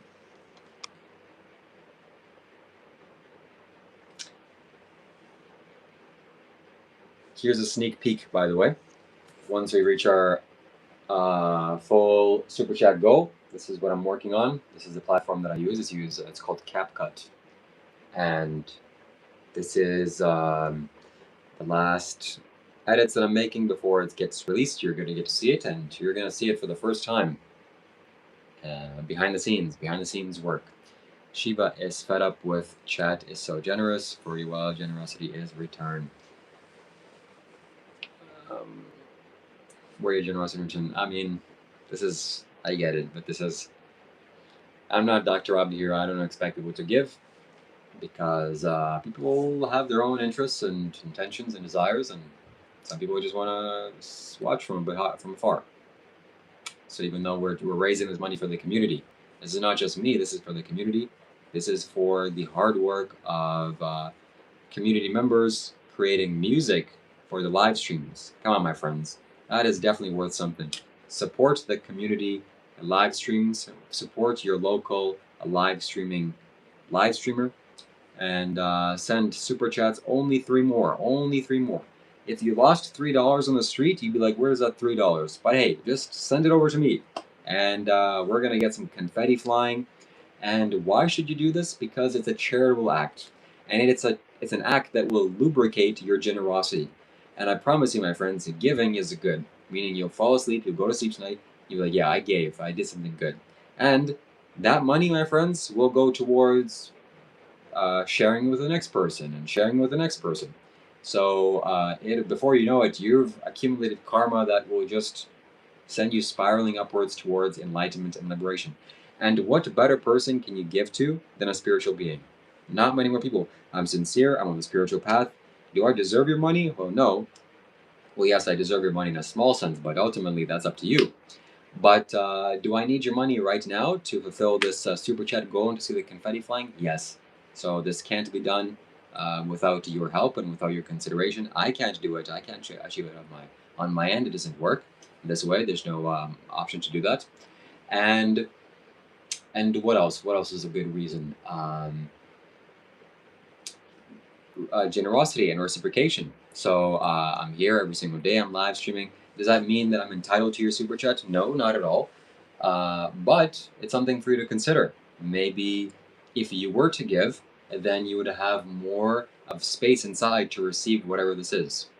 And for the next 3 people that do generously donate, 3 super chats, then I will make sure to have your thought in mind when I'm meditating in the Dhyanlinga temple or in the spiritual temples. Not to say that that's going to do something or it's going to work or I'm going to do some kind of rituals for you. No. It's just a nice thing that I can do, and maybe it'll have some consequences to you, some spiritual consequences. I'm just throwing everything at the dart here, everything at the wall. So what else is there? That's one thing done, that's another thing done, and let's see. Okay, I have to Google this. So let me ask ChatGPT. I can't tell you what I'm asking ChatGPT, but 7 principles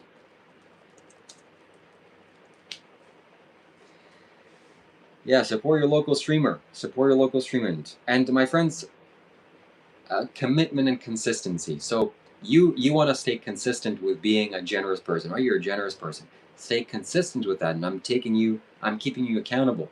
So do actions that are in line with a spiritual person. A spiritual person gives. Hey, I'm in need here. I'm in need for 3 more super chats to be given here so that the confetti can fly, so we can further and finally complete our goal here. And Seraph will send me the link to watch his music video or his music that he made in his channel that he hasn't released yet. He's waiting for this donation to be completed. This is a community project. This is not just for me.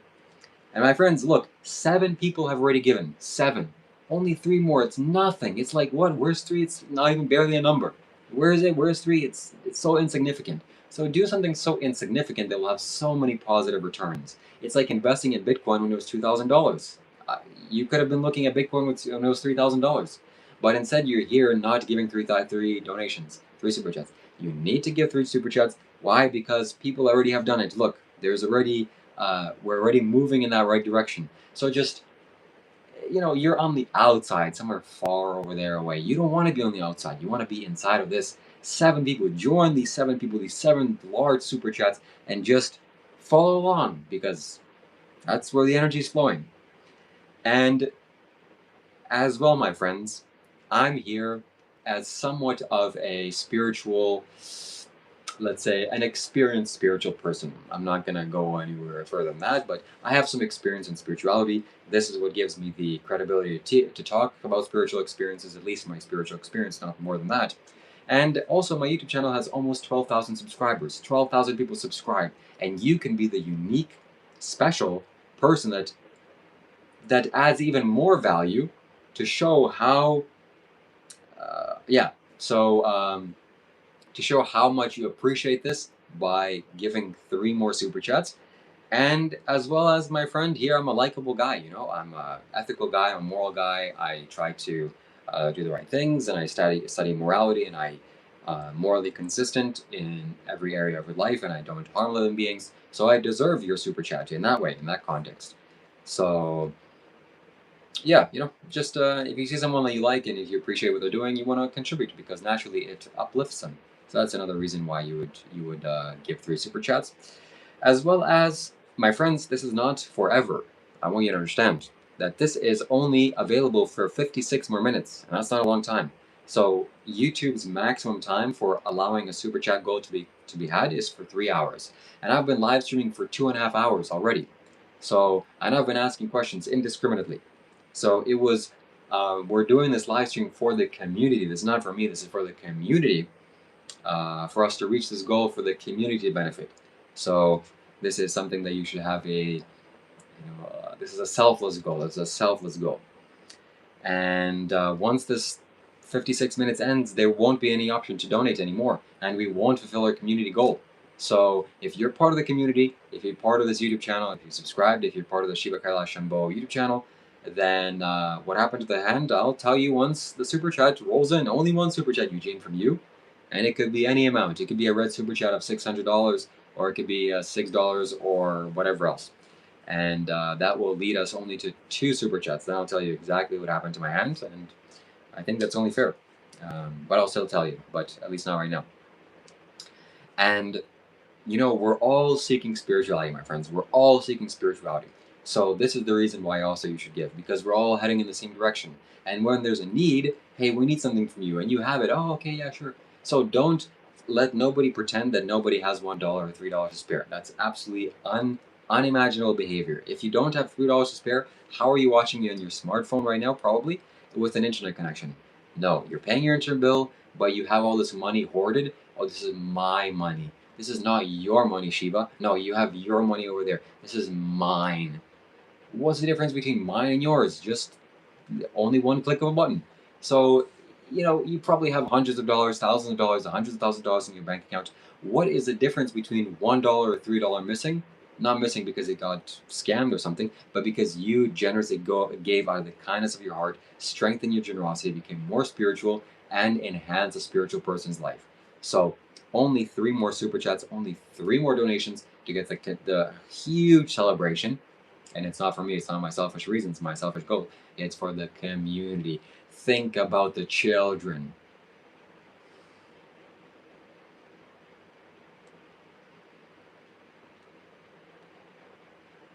Yeah.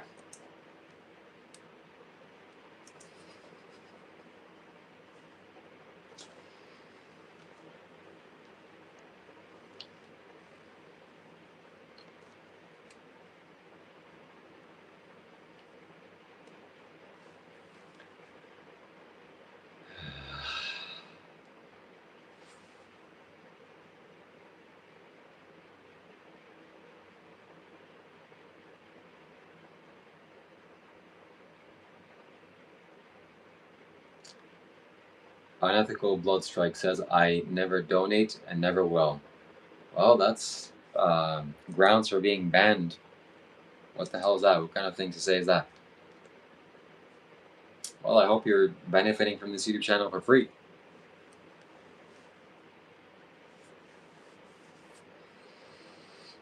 Whatever. That's I encourage that. If you don't want to donate, you don't have to. You're donating your time and your energy, and that's also valuable. I look healthy, thank you. I am healthy. You know what? If we're not going to get these 3 super chats in the next 5 minutes, I'm just going to end it. I'm going to leave the stream. And if you think I'm joking, I'm not joking. I'm serious. And I'm going to count to 10. If I don't get these donations, the stream is over. And much more than that, I'm deleting my channel. That's it. I've had enough.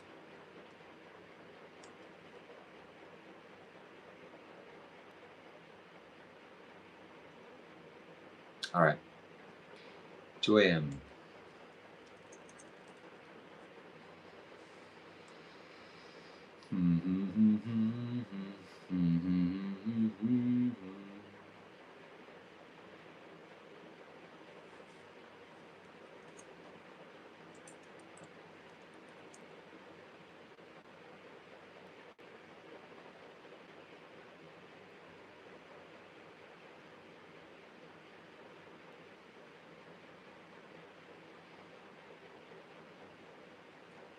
If there's any condolences, I don't pay Rob, and I'm hoping to make a UYTP of his shit. May he never be released or even started. What? But you don't need 3 clowns. But you are 3 donations close to the goal. Why throw that down? That's true. So you gotta help me out.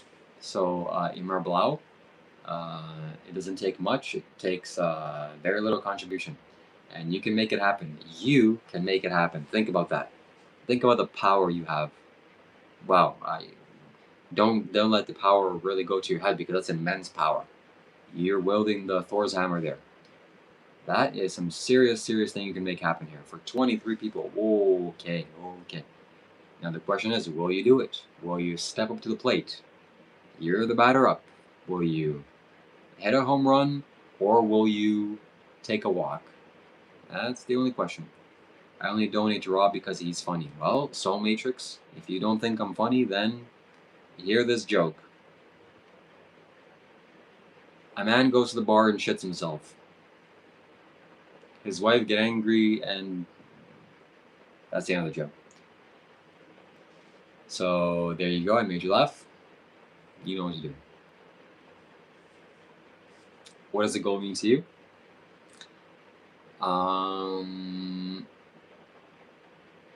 A member of my community has created a song for the live stream that we did, and he suggested I create this goal to release a song, and we will. So this is a community project. He's been making songs with me and Dr. Rob's live streams, and they're quite good. So he made the song, and he suggested I do a goal for this. I thought that was a good idea, and we're doing it. But in the meantime, we're answering questions. There you go, Soul Matrix. So you know what you have to do. Can't tell you what to do, but you know what you have to do. And why give to one and let the other one not? So there should be some consistency. It is about money. No, it's not about money. It's about entertainment. Da, da, da, da, da. Da, da, da, da, da.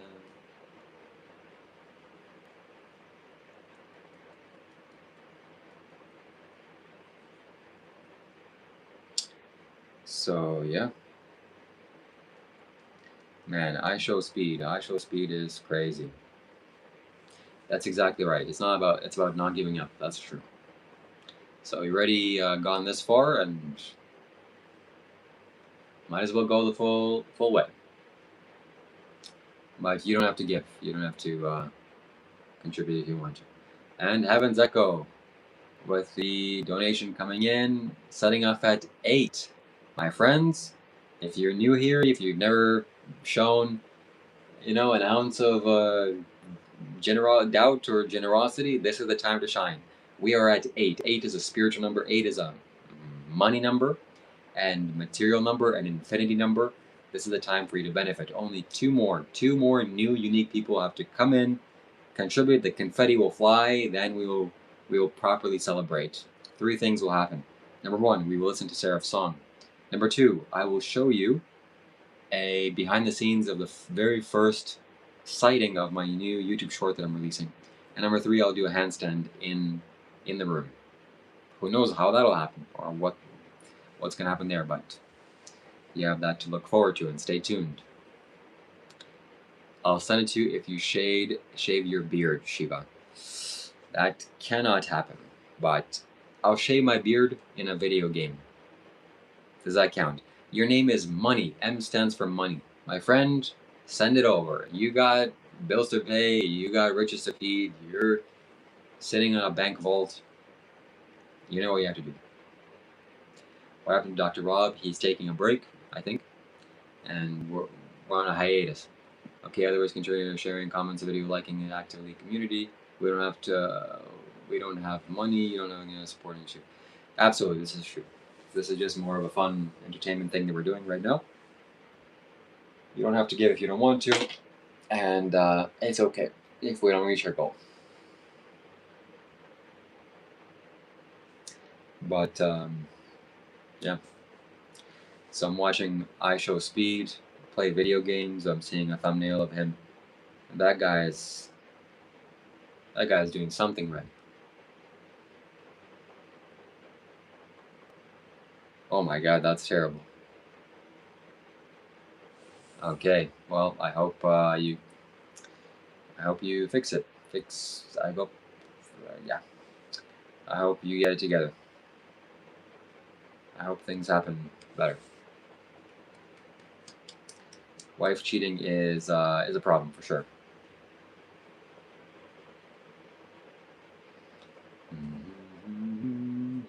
Okay, my friends. Since we're so close to the goal, we will show you We will start celebrating prematurely by showing you the YouTube short that I created that I'll be releasing very soon, and it is of me walking around the Isha Yoga Center.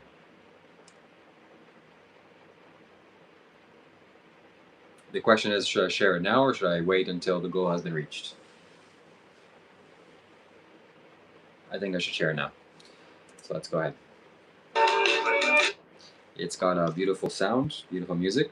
So the 27 people that are here, you're going to get a chance to see the video firsthand.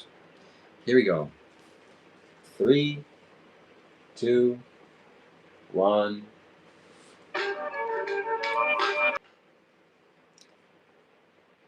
Boom. Boom. Boom. M stands for money, says I like eating cows. M stands for moo goes the victim when he's in the slaughterhouse.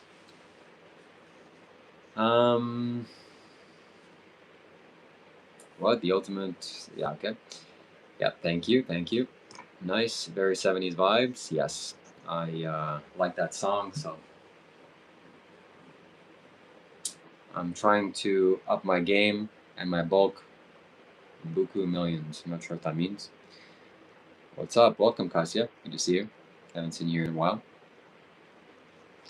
We're raising money to achieve our goal, to see the confetti fly, and to see Sarah's song, to hear Sarah's song, and then I will do a handstand. The next person that donates super chat, I will do a handstand right here in my Airbnb, and I hope that I don't smash the fan that's above me with my feet, and anything else. Listen to your intuition, absolutely. Where'd all the time go? So this is how I pick music to put on my shorts. Music comes to me from random places, and what I like, I usually add to the thing. KK says a handstand with a $2 donation. All right, my friends. The viewers have spoken, and I must oblige. So, first we must do a little quick prayer so they don't die. Okay, hopefully that wasn't sacrilege.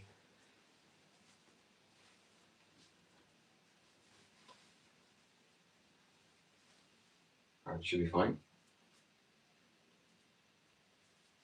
I need my stick. I'm like a girl walking around with long hair.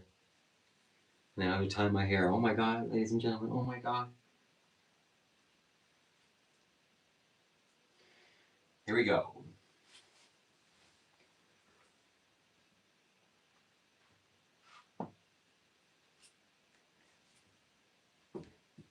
That wasn't it.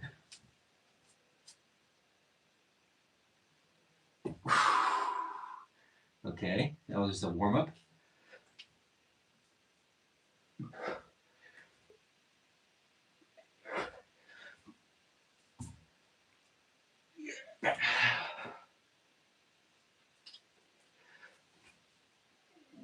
Okay, I'm done.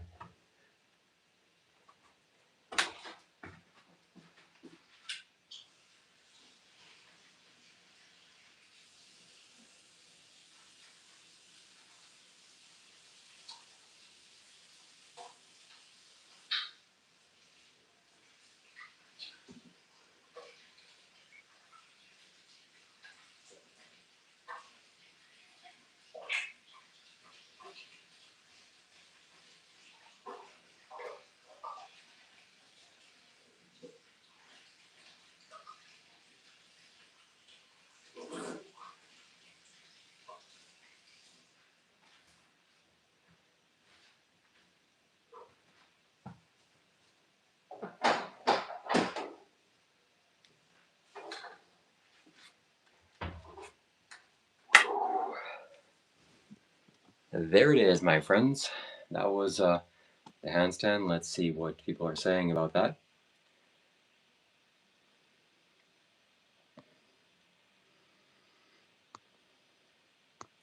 I'm not from the UK. I'm from the Ukraine originally. VPN, what does that mean? Yeah, Robo calls Shiva a little man. He looks quite a bit. Yeah. I thought I heard a drone and Russian battalion in the background. Nope. I need 40 to 50 for the hotel guys. Shiva does a... Yeah, what can I say?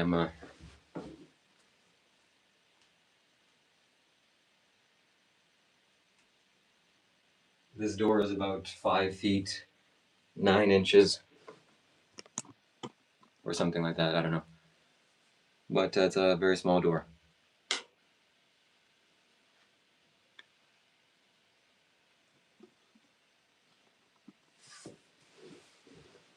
Rob said you were very smelly. Yeah, he was more smelly. Yeah. A virtual private network. I know what that means, but why do I need one?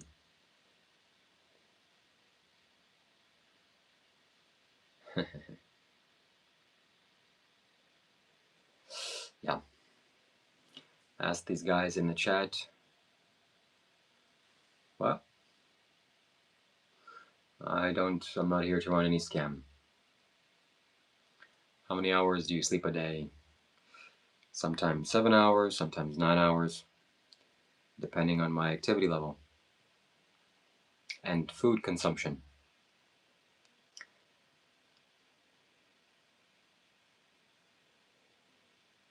Oof.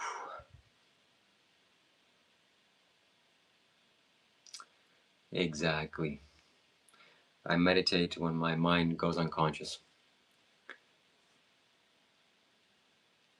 I'm not aware of my mind meditating. How far was Yugoslavia from Ukraine, I wonder? Don't know.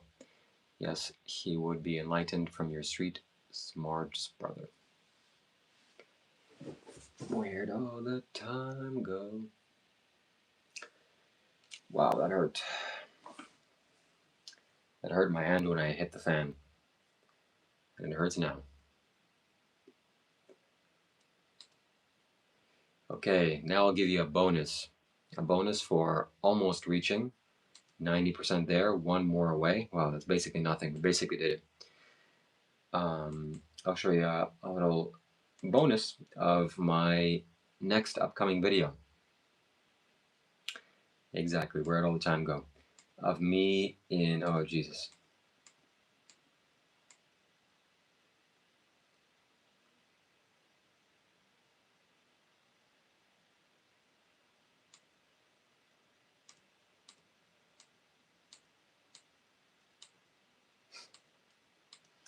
Me in the Kailash temple.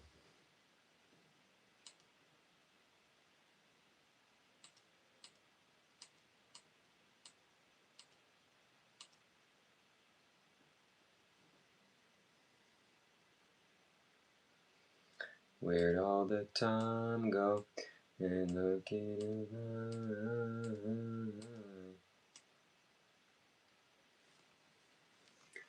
So here I am behind the scenes. Here I am, and here's the temple. This is going to be released soon. Very, very, very soon. Well, whoever donates next, they're going to be the contributor to the confetti.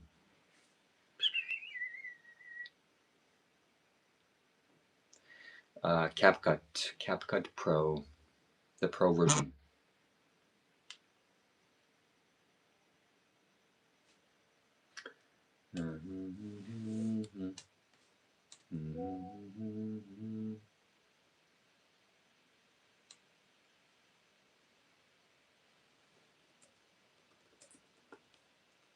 Yes, it's a self-inflicted wound.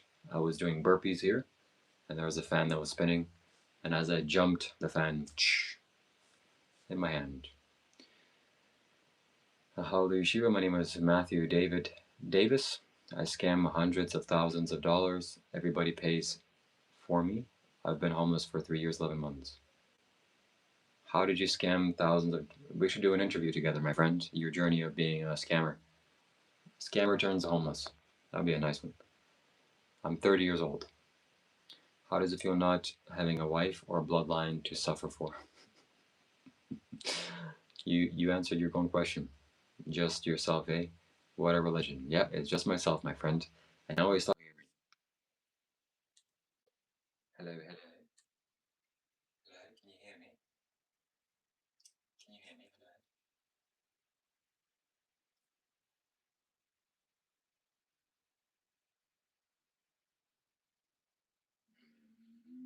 4 minutes until I end the stream. We only need one left.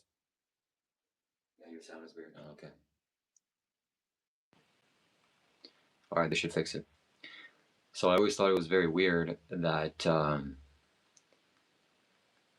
when men say, oh, you don't have a family? Like, you just only care about yourself? Yeah, what's wrong with that?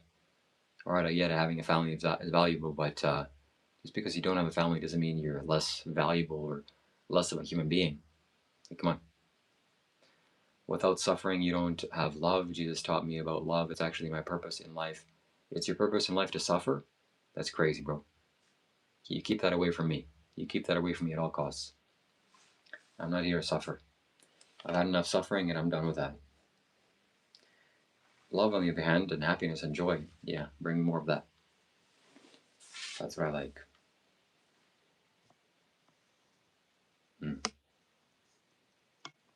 Yeah. What is a partner? Like a partner for basketball or volleyball? Yeah. When you're playing volleyball, it's important to have a partner for sure.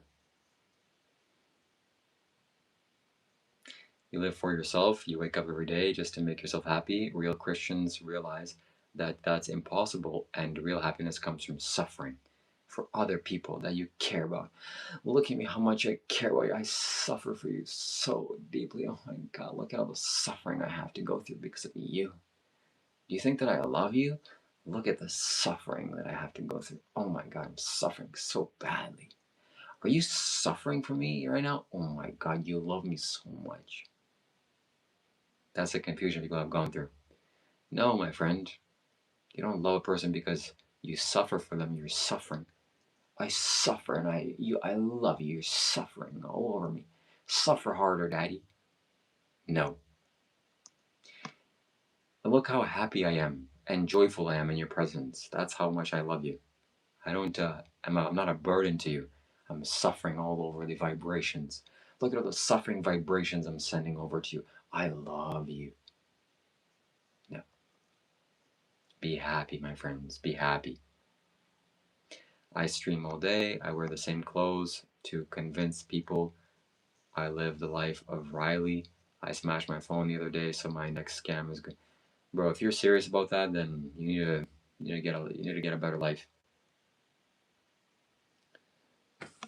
TikTok, my friends, TikTok. One more super chat. We can do it. Explode the confetti. You're a wimp who seeks his own warmth and comfort to eat your own fill. You are literally the reason why this world is a hunger game. Blind, fumbling through life. You go to work just for yourself. Yeah, I go to work just myself right now because there is just myself. If I had a family and just gone to work for myself, that would be a different story. Then you would be justified because then I have people to rely on me. But I don't know how many people rely on me. You chose to have people to rely on you. Why? Because it was a choice. But because I don't follow your choice, somehow now, oh, you're the reason why the world is in Hunger Games. The world is a Hunger Games because of you. You know why it's Hunger Games? Because you're hungry and you think killing animals is a game. How about that?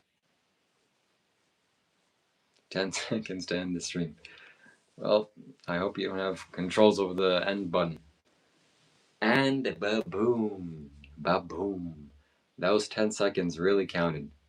Holy crap. Look at the confetti. It's like, it's real life. Wow. Let's just all enjoy that for a while. Okay, back to suffering for you guys. I'm suffering for you guys. Look at all the suffering I'm going through. I'm just kidding. I'm done.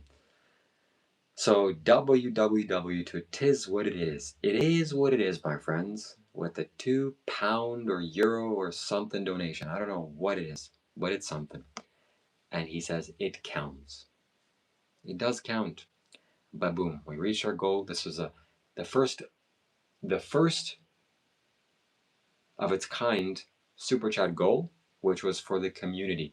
This is for you. The community members are now getting to share what they made.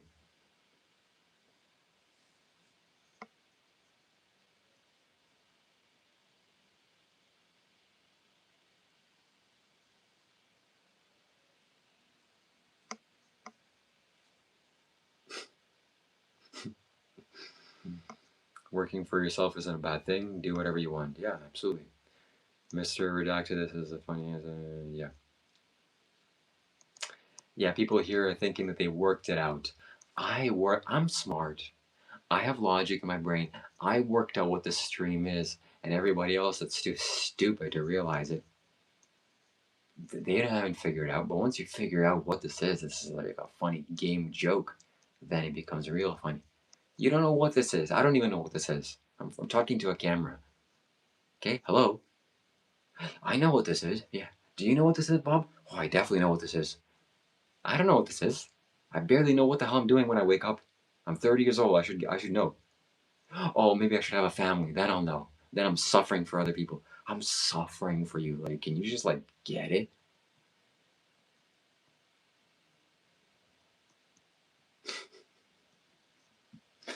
All right. So I'm subscribed to Seraph. If you're not subscribed to Seraph, you're missing out on some nice tunes, and we're gonna have more to come. This is what all that he's released. Seraph, no. There's me. There's Mr. Rob. Too bad I'm not iconic enough to have my own things. He has a lot of things like "Can I borrow your motorbike," etc. But his first, there's me and Robert, me and Robert, me and Roberto, Roberto, me and Roberto, Roberto and me. This is one of my favorites.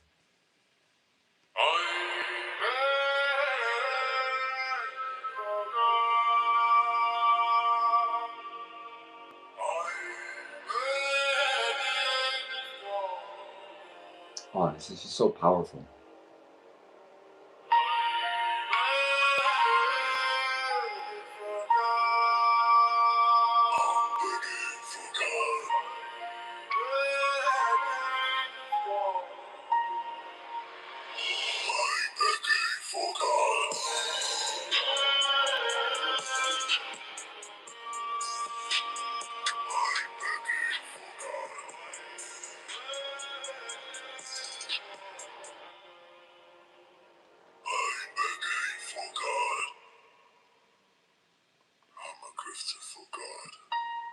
Whoa.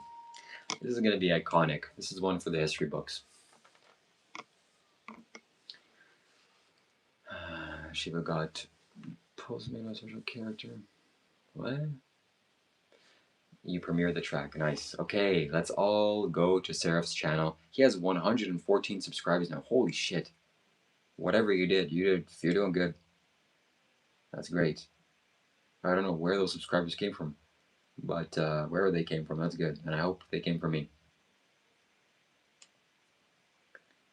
And okay, we're getting the premiere, my friends. Oh, I'm excited. I'm excited. It's starting.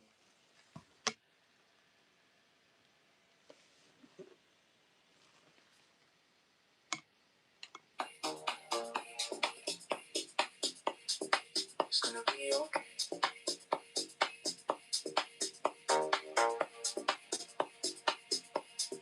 Shiva live now, white robe, no stress.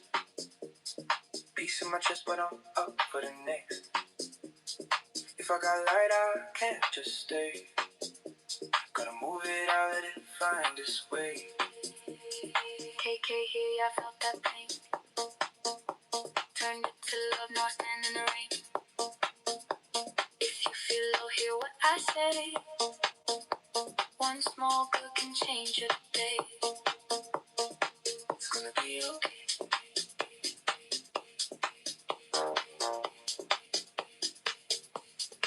It's gonna be okay.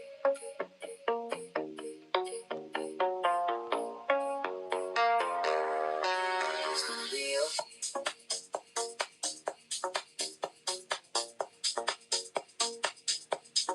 It's gonna be okay.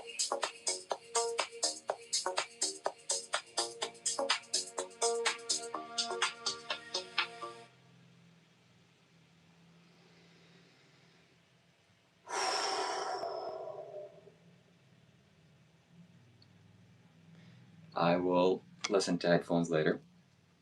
First of all, let's spend a moment and appreciate Seraph in the chat. There's a reason why I made Seraph emojis, and it's exactly for these kinds of moments. So anybody that has a YouTube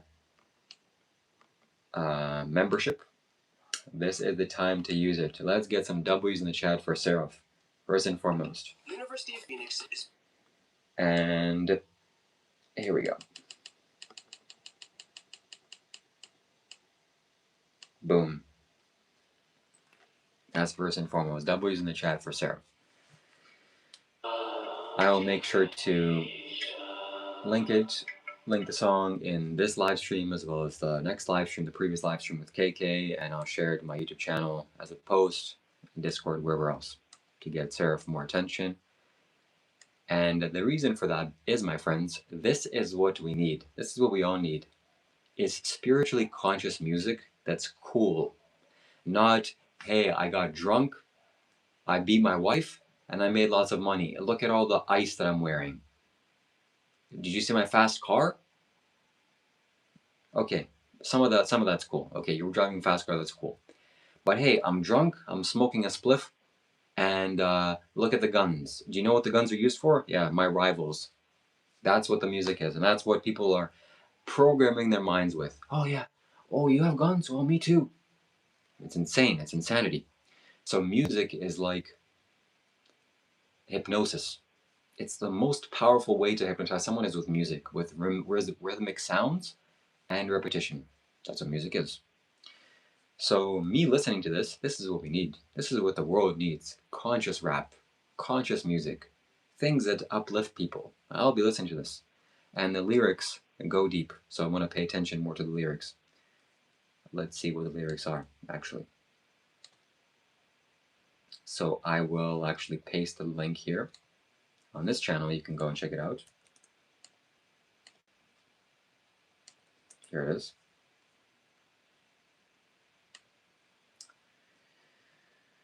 No links, no lyrics yet. Seraph usually posts lyrics, but he probably forgot to do it now. And already at 22 views. Look at that. In 5 minutes, 4 likes. Let's get some likes in the chat. Let's go to Seraph Noah's YouTube channel, subscribe, and like this video. This is iconic, my friends. This is one for the history books as well. And also, when I'm listening to this, This is like, man, we're doing something. This is character type stuff.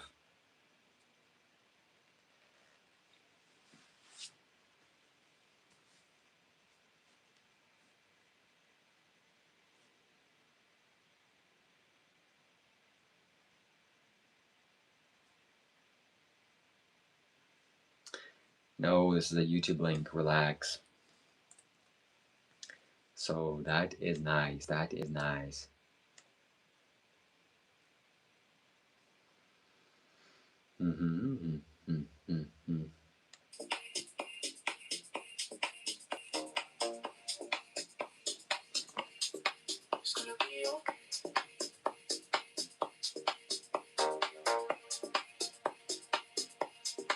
Shiva live now, white robe, no stress. Peace in my chest, but I'm up. I see the lyrics. Okay, I see it here. If I got light, I can't just stay. Gotta move it, I let it find its way. KK here, yeah, I felt that pain. Turned it to love, now stand in the rain. If you feel low, hear what I say. One small girl can change your day. It's gonna be okay.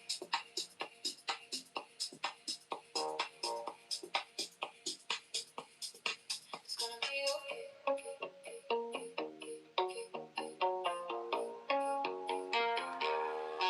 It's gonna be okay. That's good. Wow. Whatever Sarah's doing to edit these videos, he's doing good work. It's working.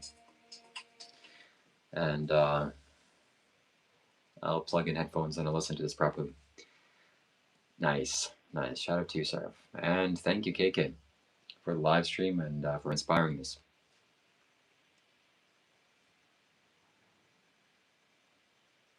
I do actually stand in the rain. Wow. Look at that synchronicity. That's nice. Extended version when the time comes. Nice.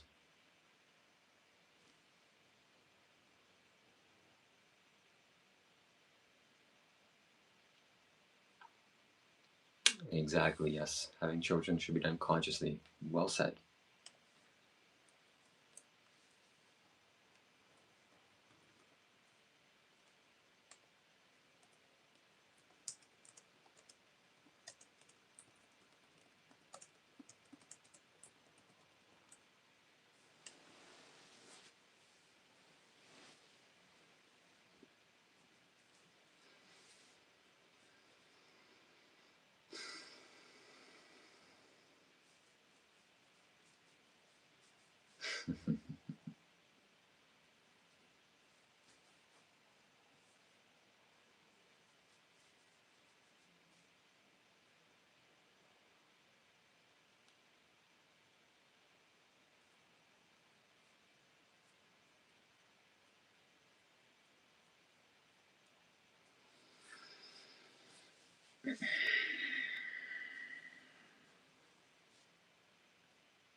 Okay, my friends, I'm gonna end it here.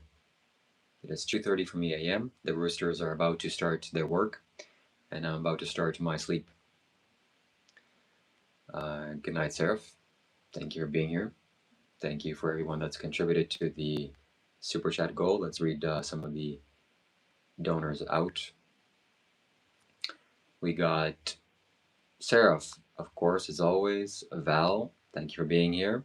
Corpse Mankind, KK, Erica Sanchez, Deva Moon, Heaven's Echo, and Tis What It Is. Thank you very much for making this happen.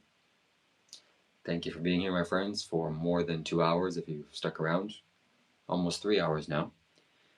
And thank you for asking your questions and hanging out with me. This is very nice. It's very enjoyable for me. I'm getting more comfortable doing this, so I see myself doing this more often, just hanging out with you, wherever you are in the world. And that's it. This is the end for this live stream. Tomorrow is a brand new live stream. We'll see what the universe has planned for us. That's something we have to look forward to. Thank you for being here. Enjoy the rest of your day. Blessings.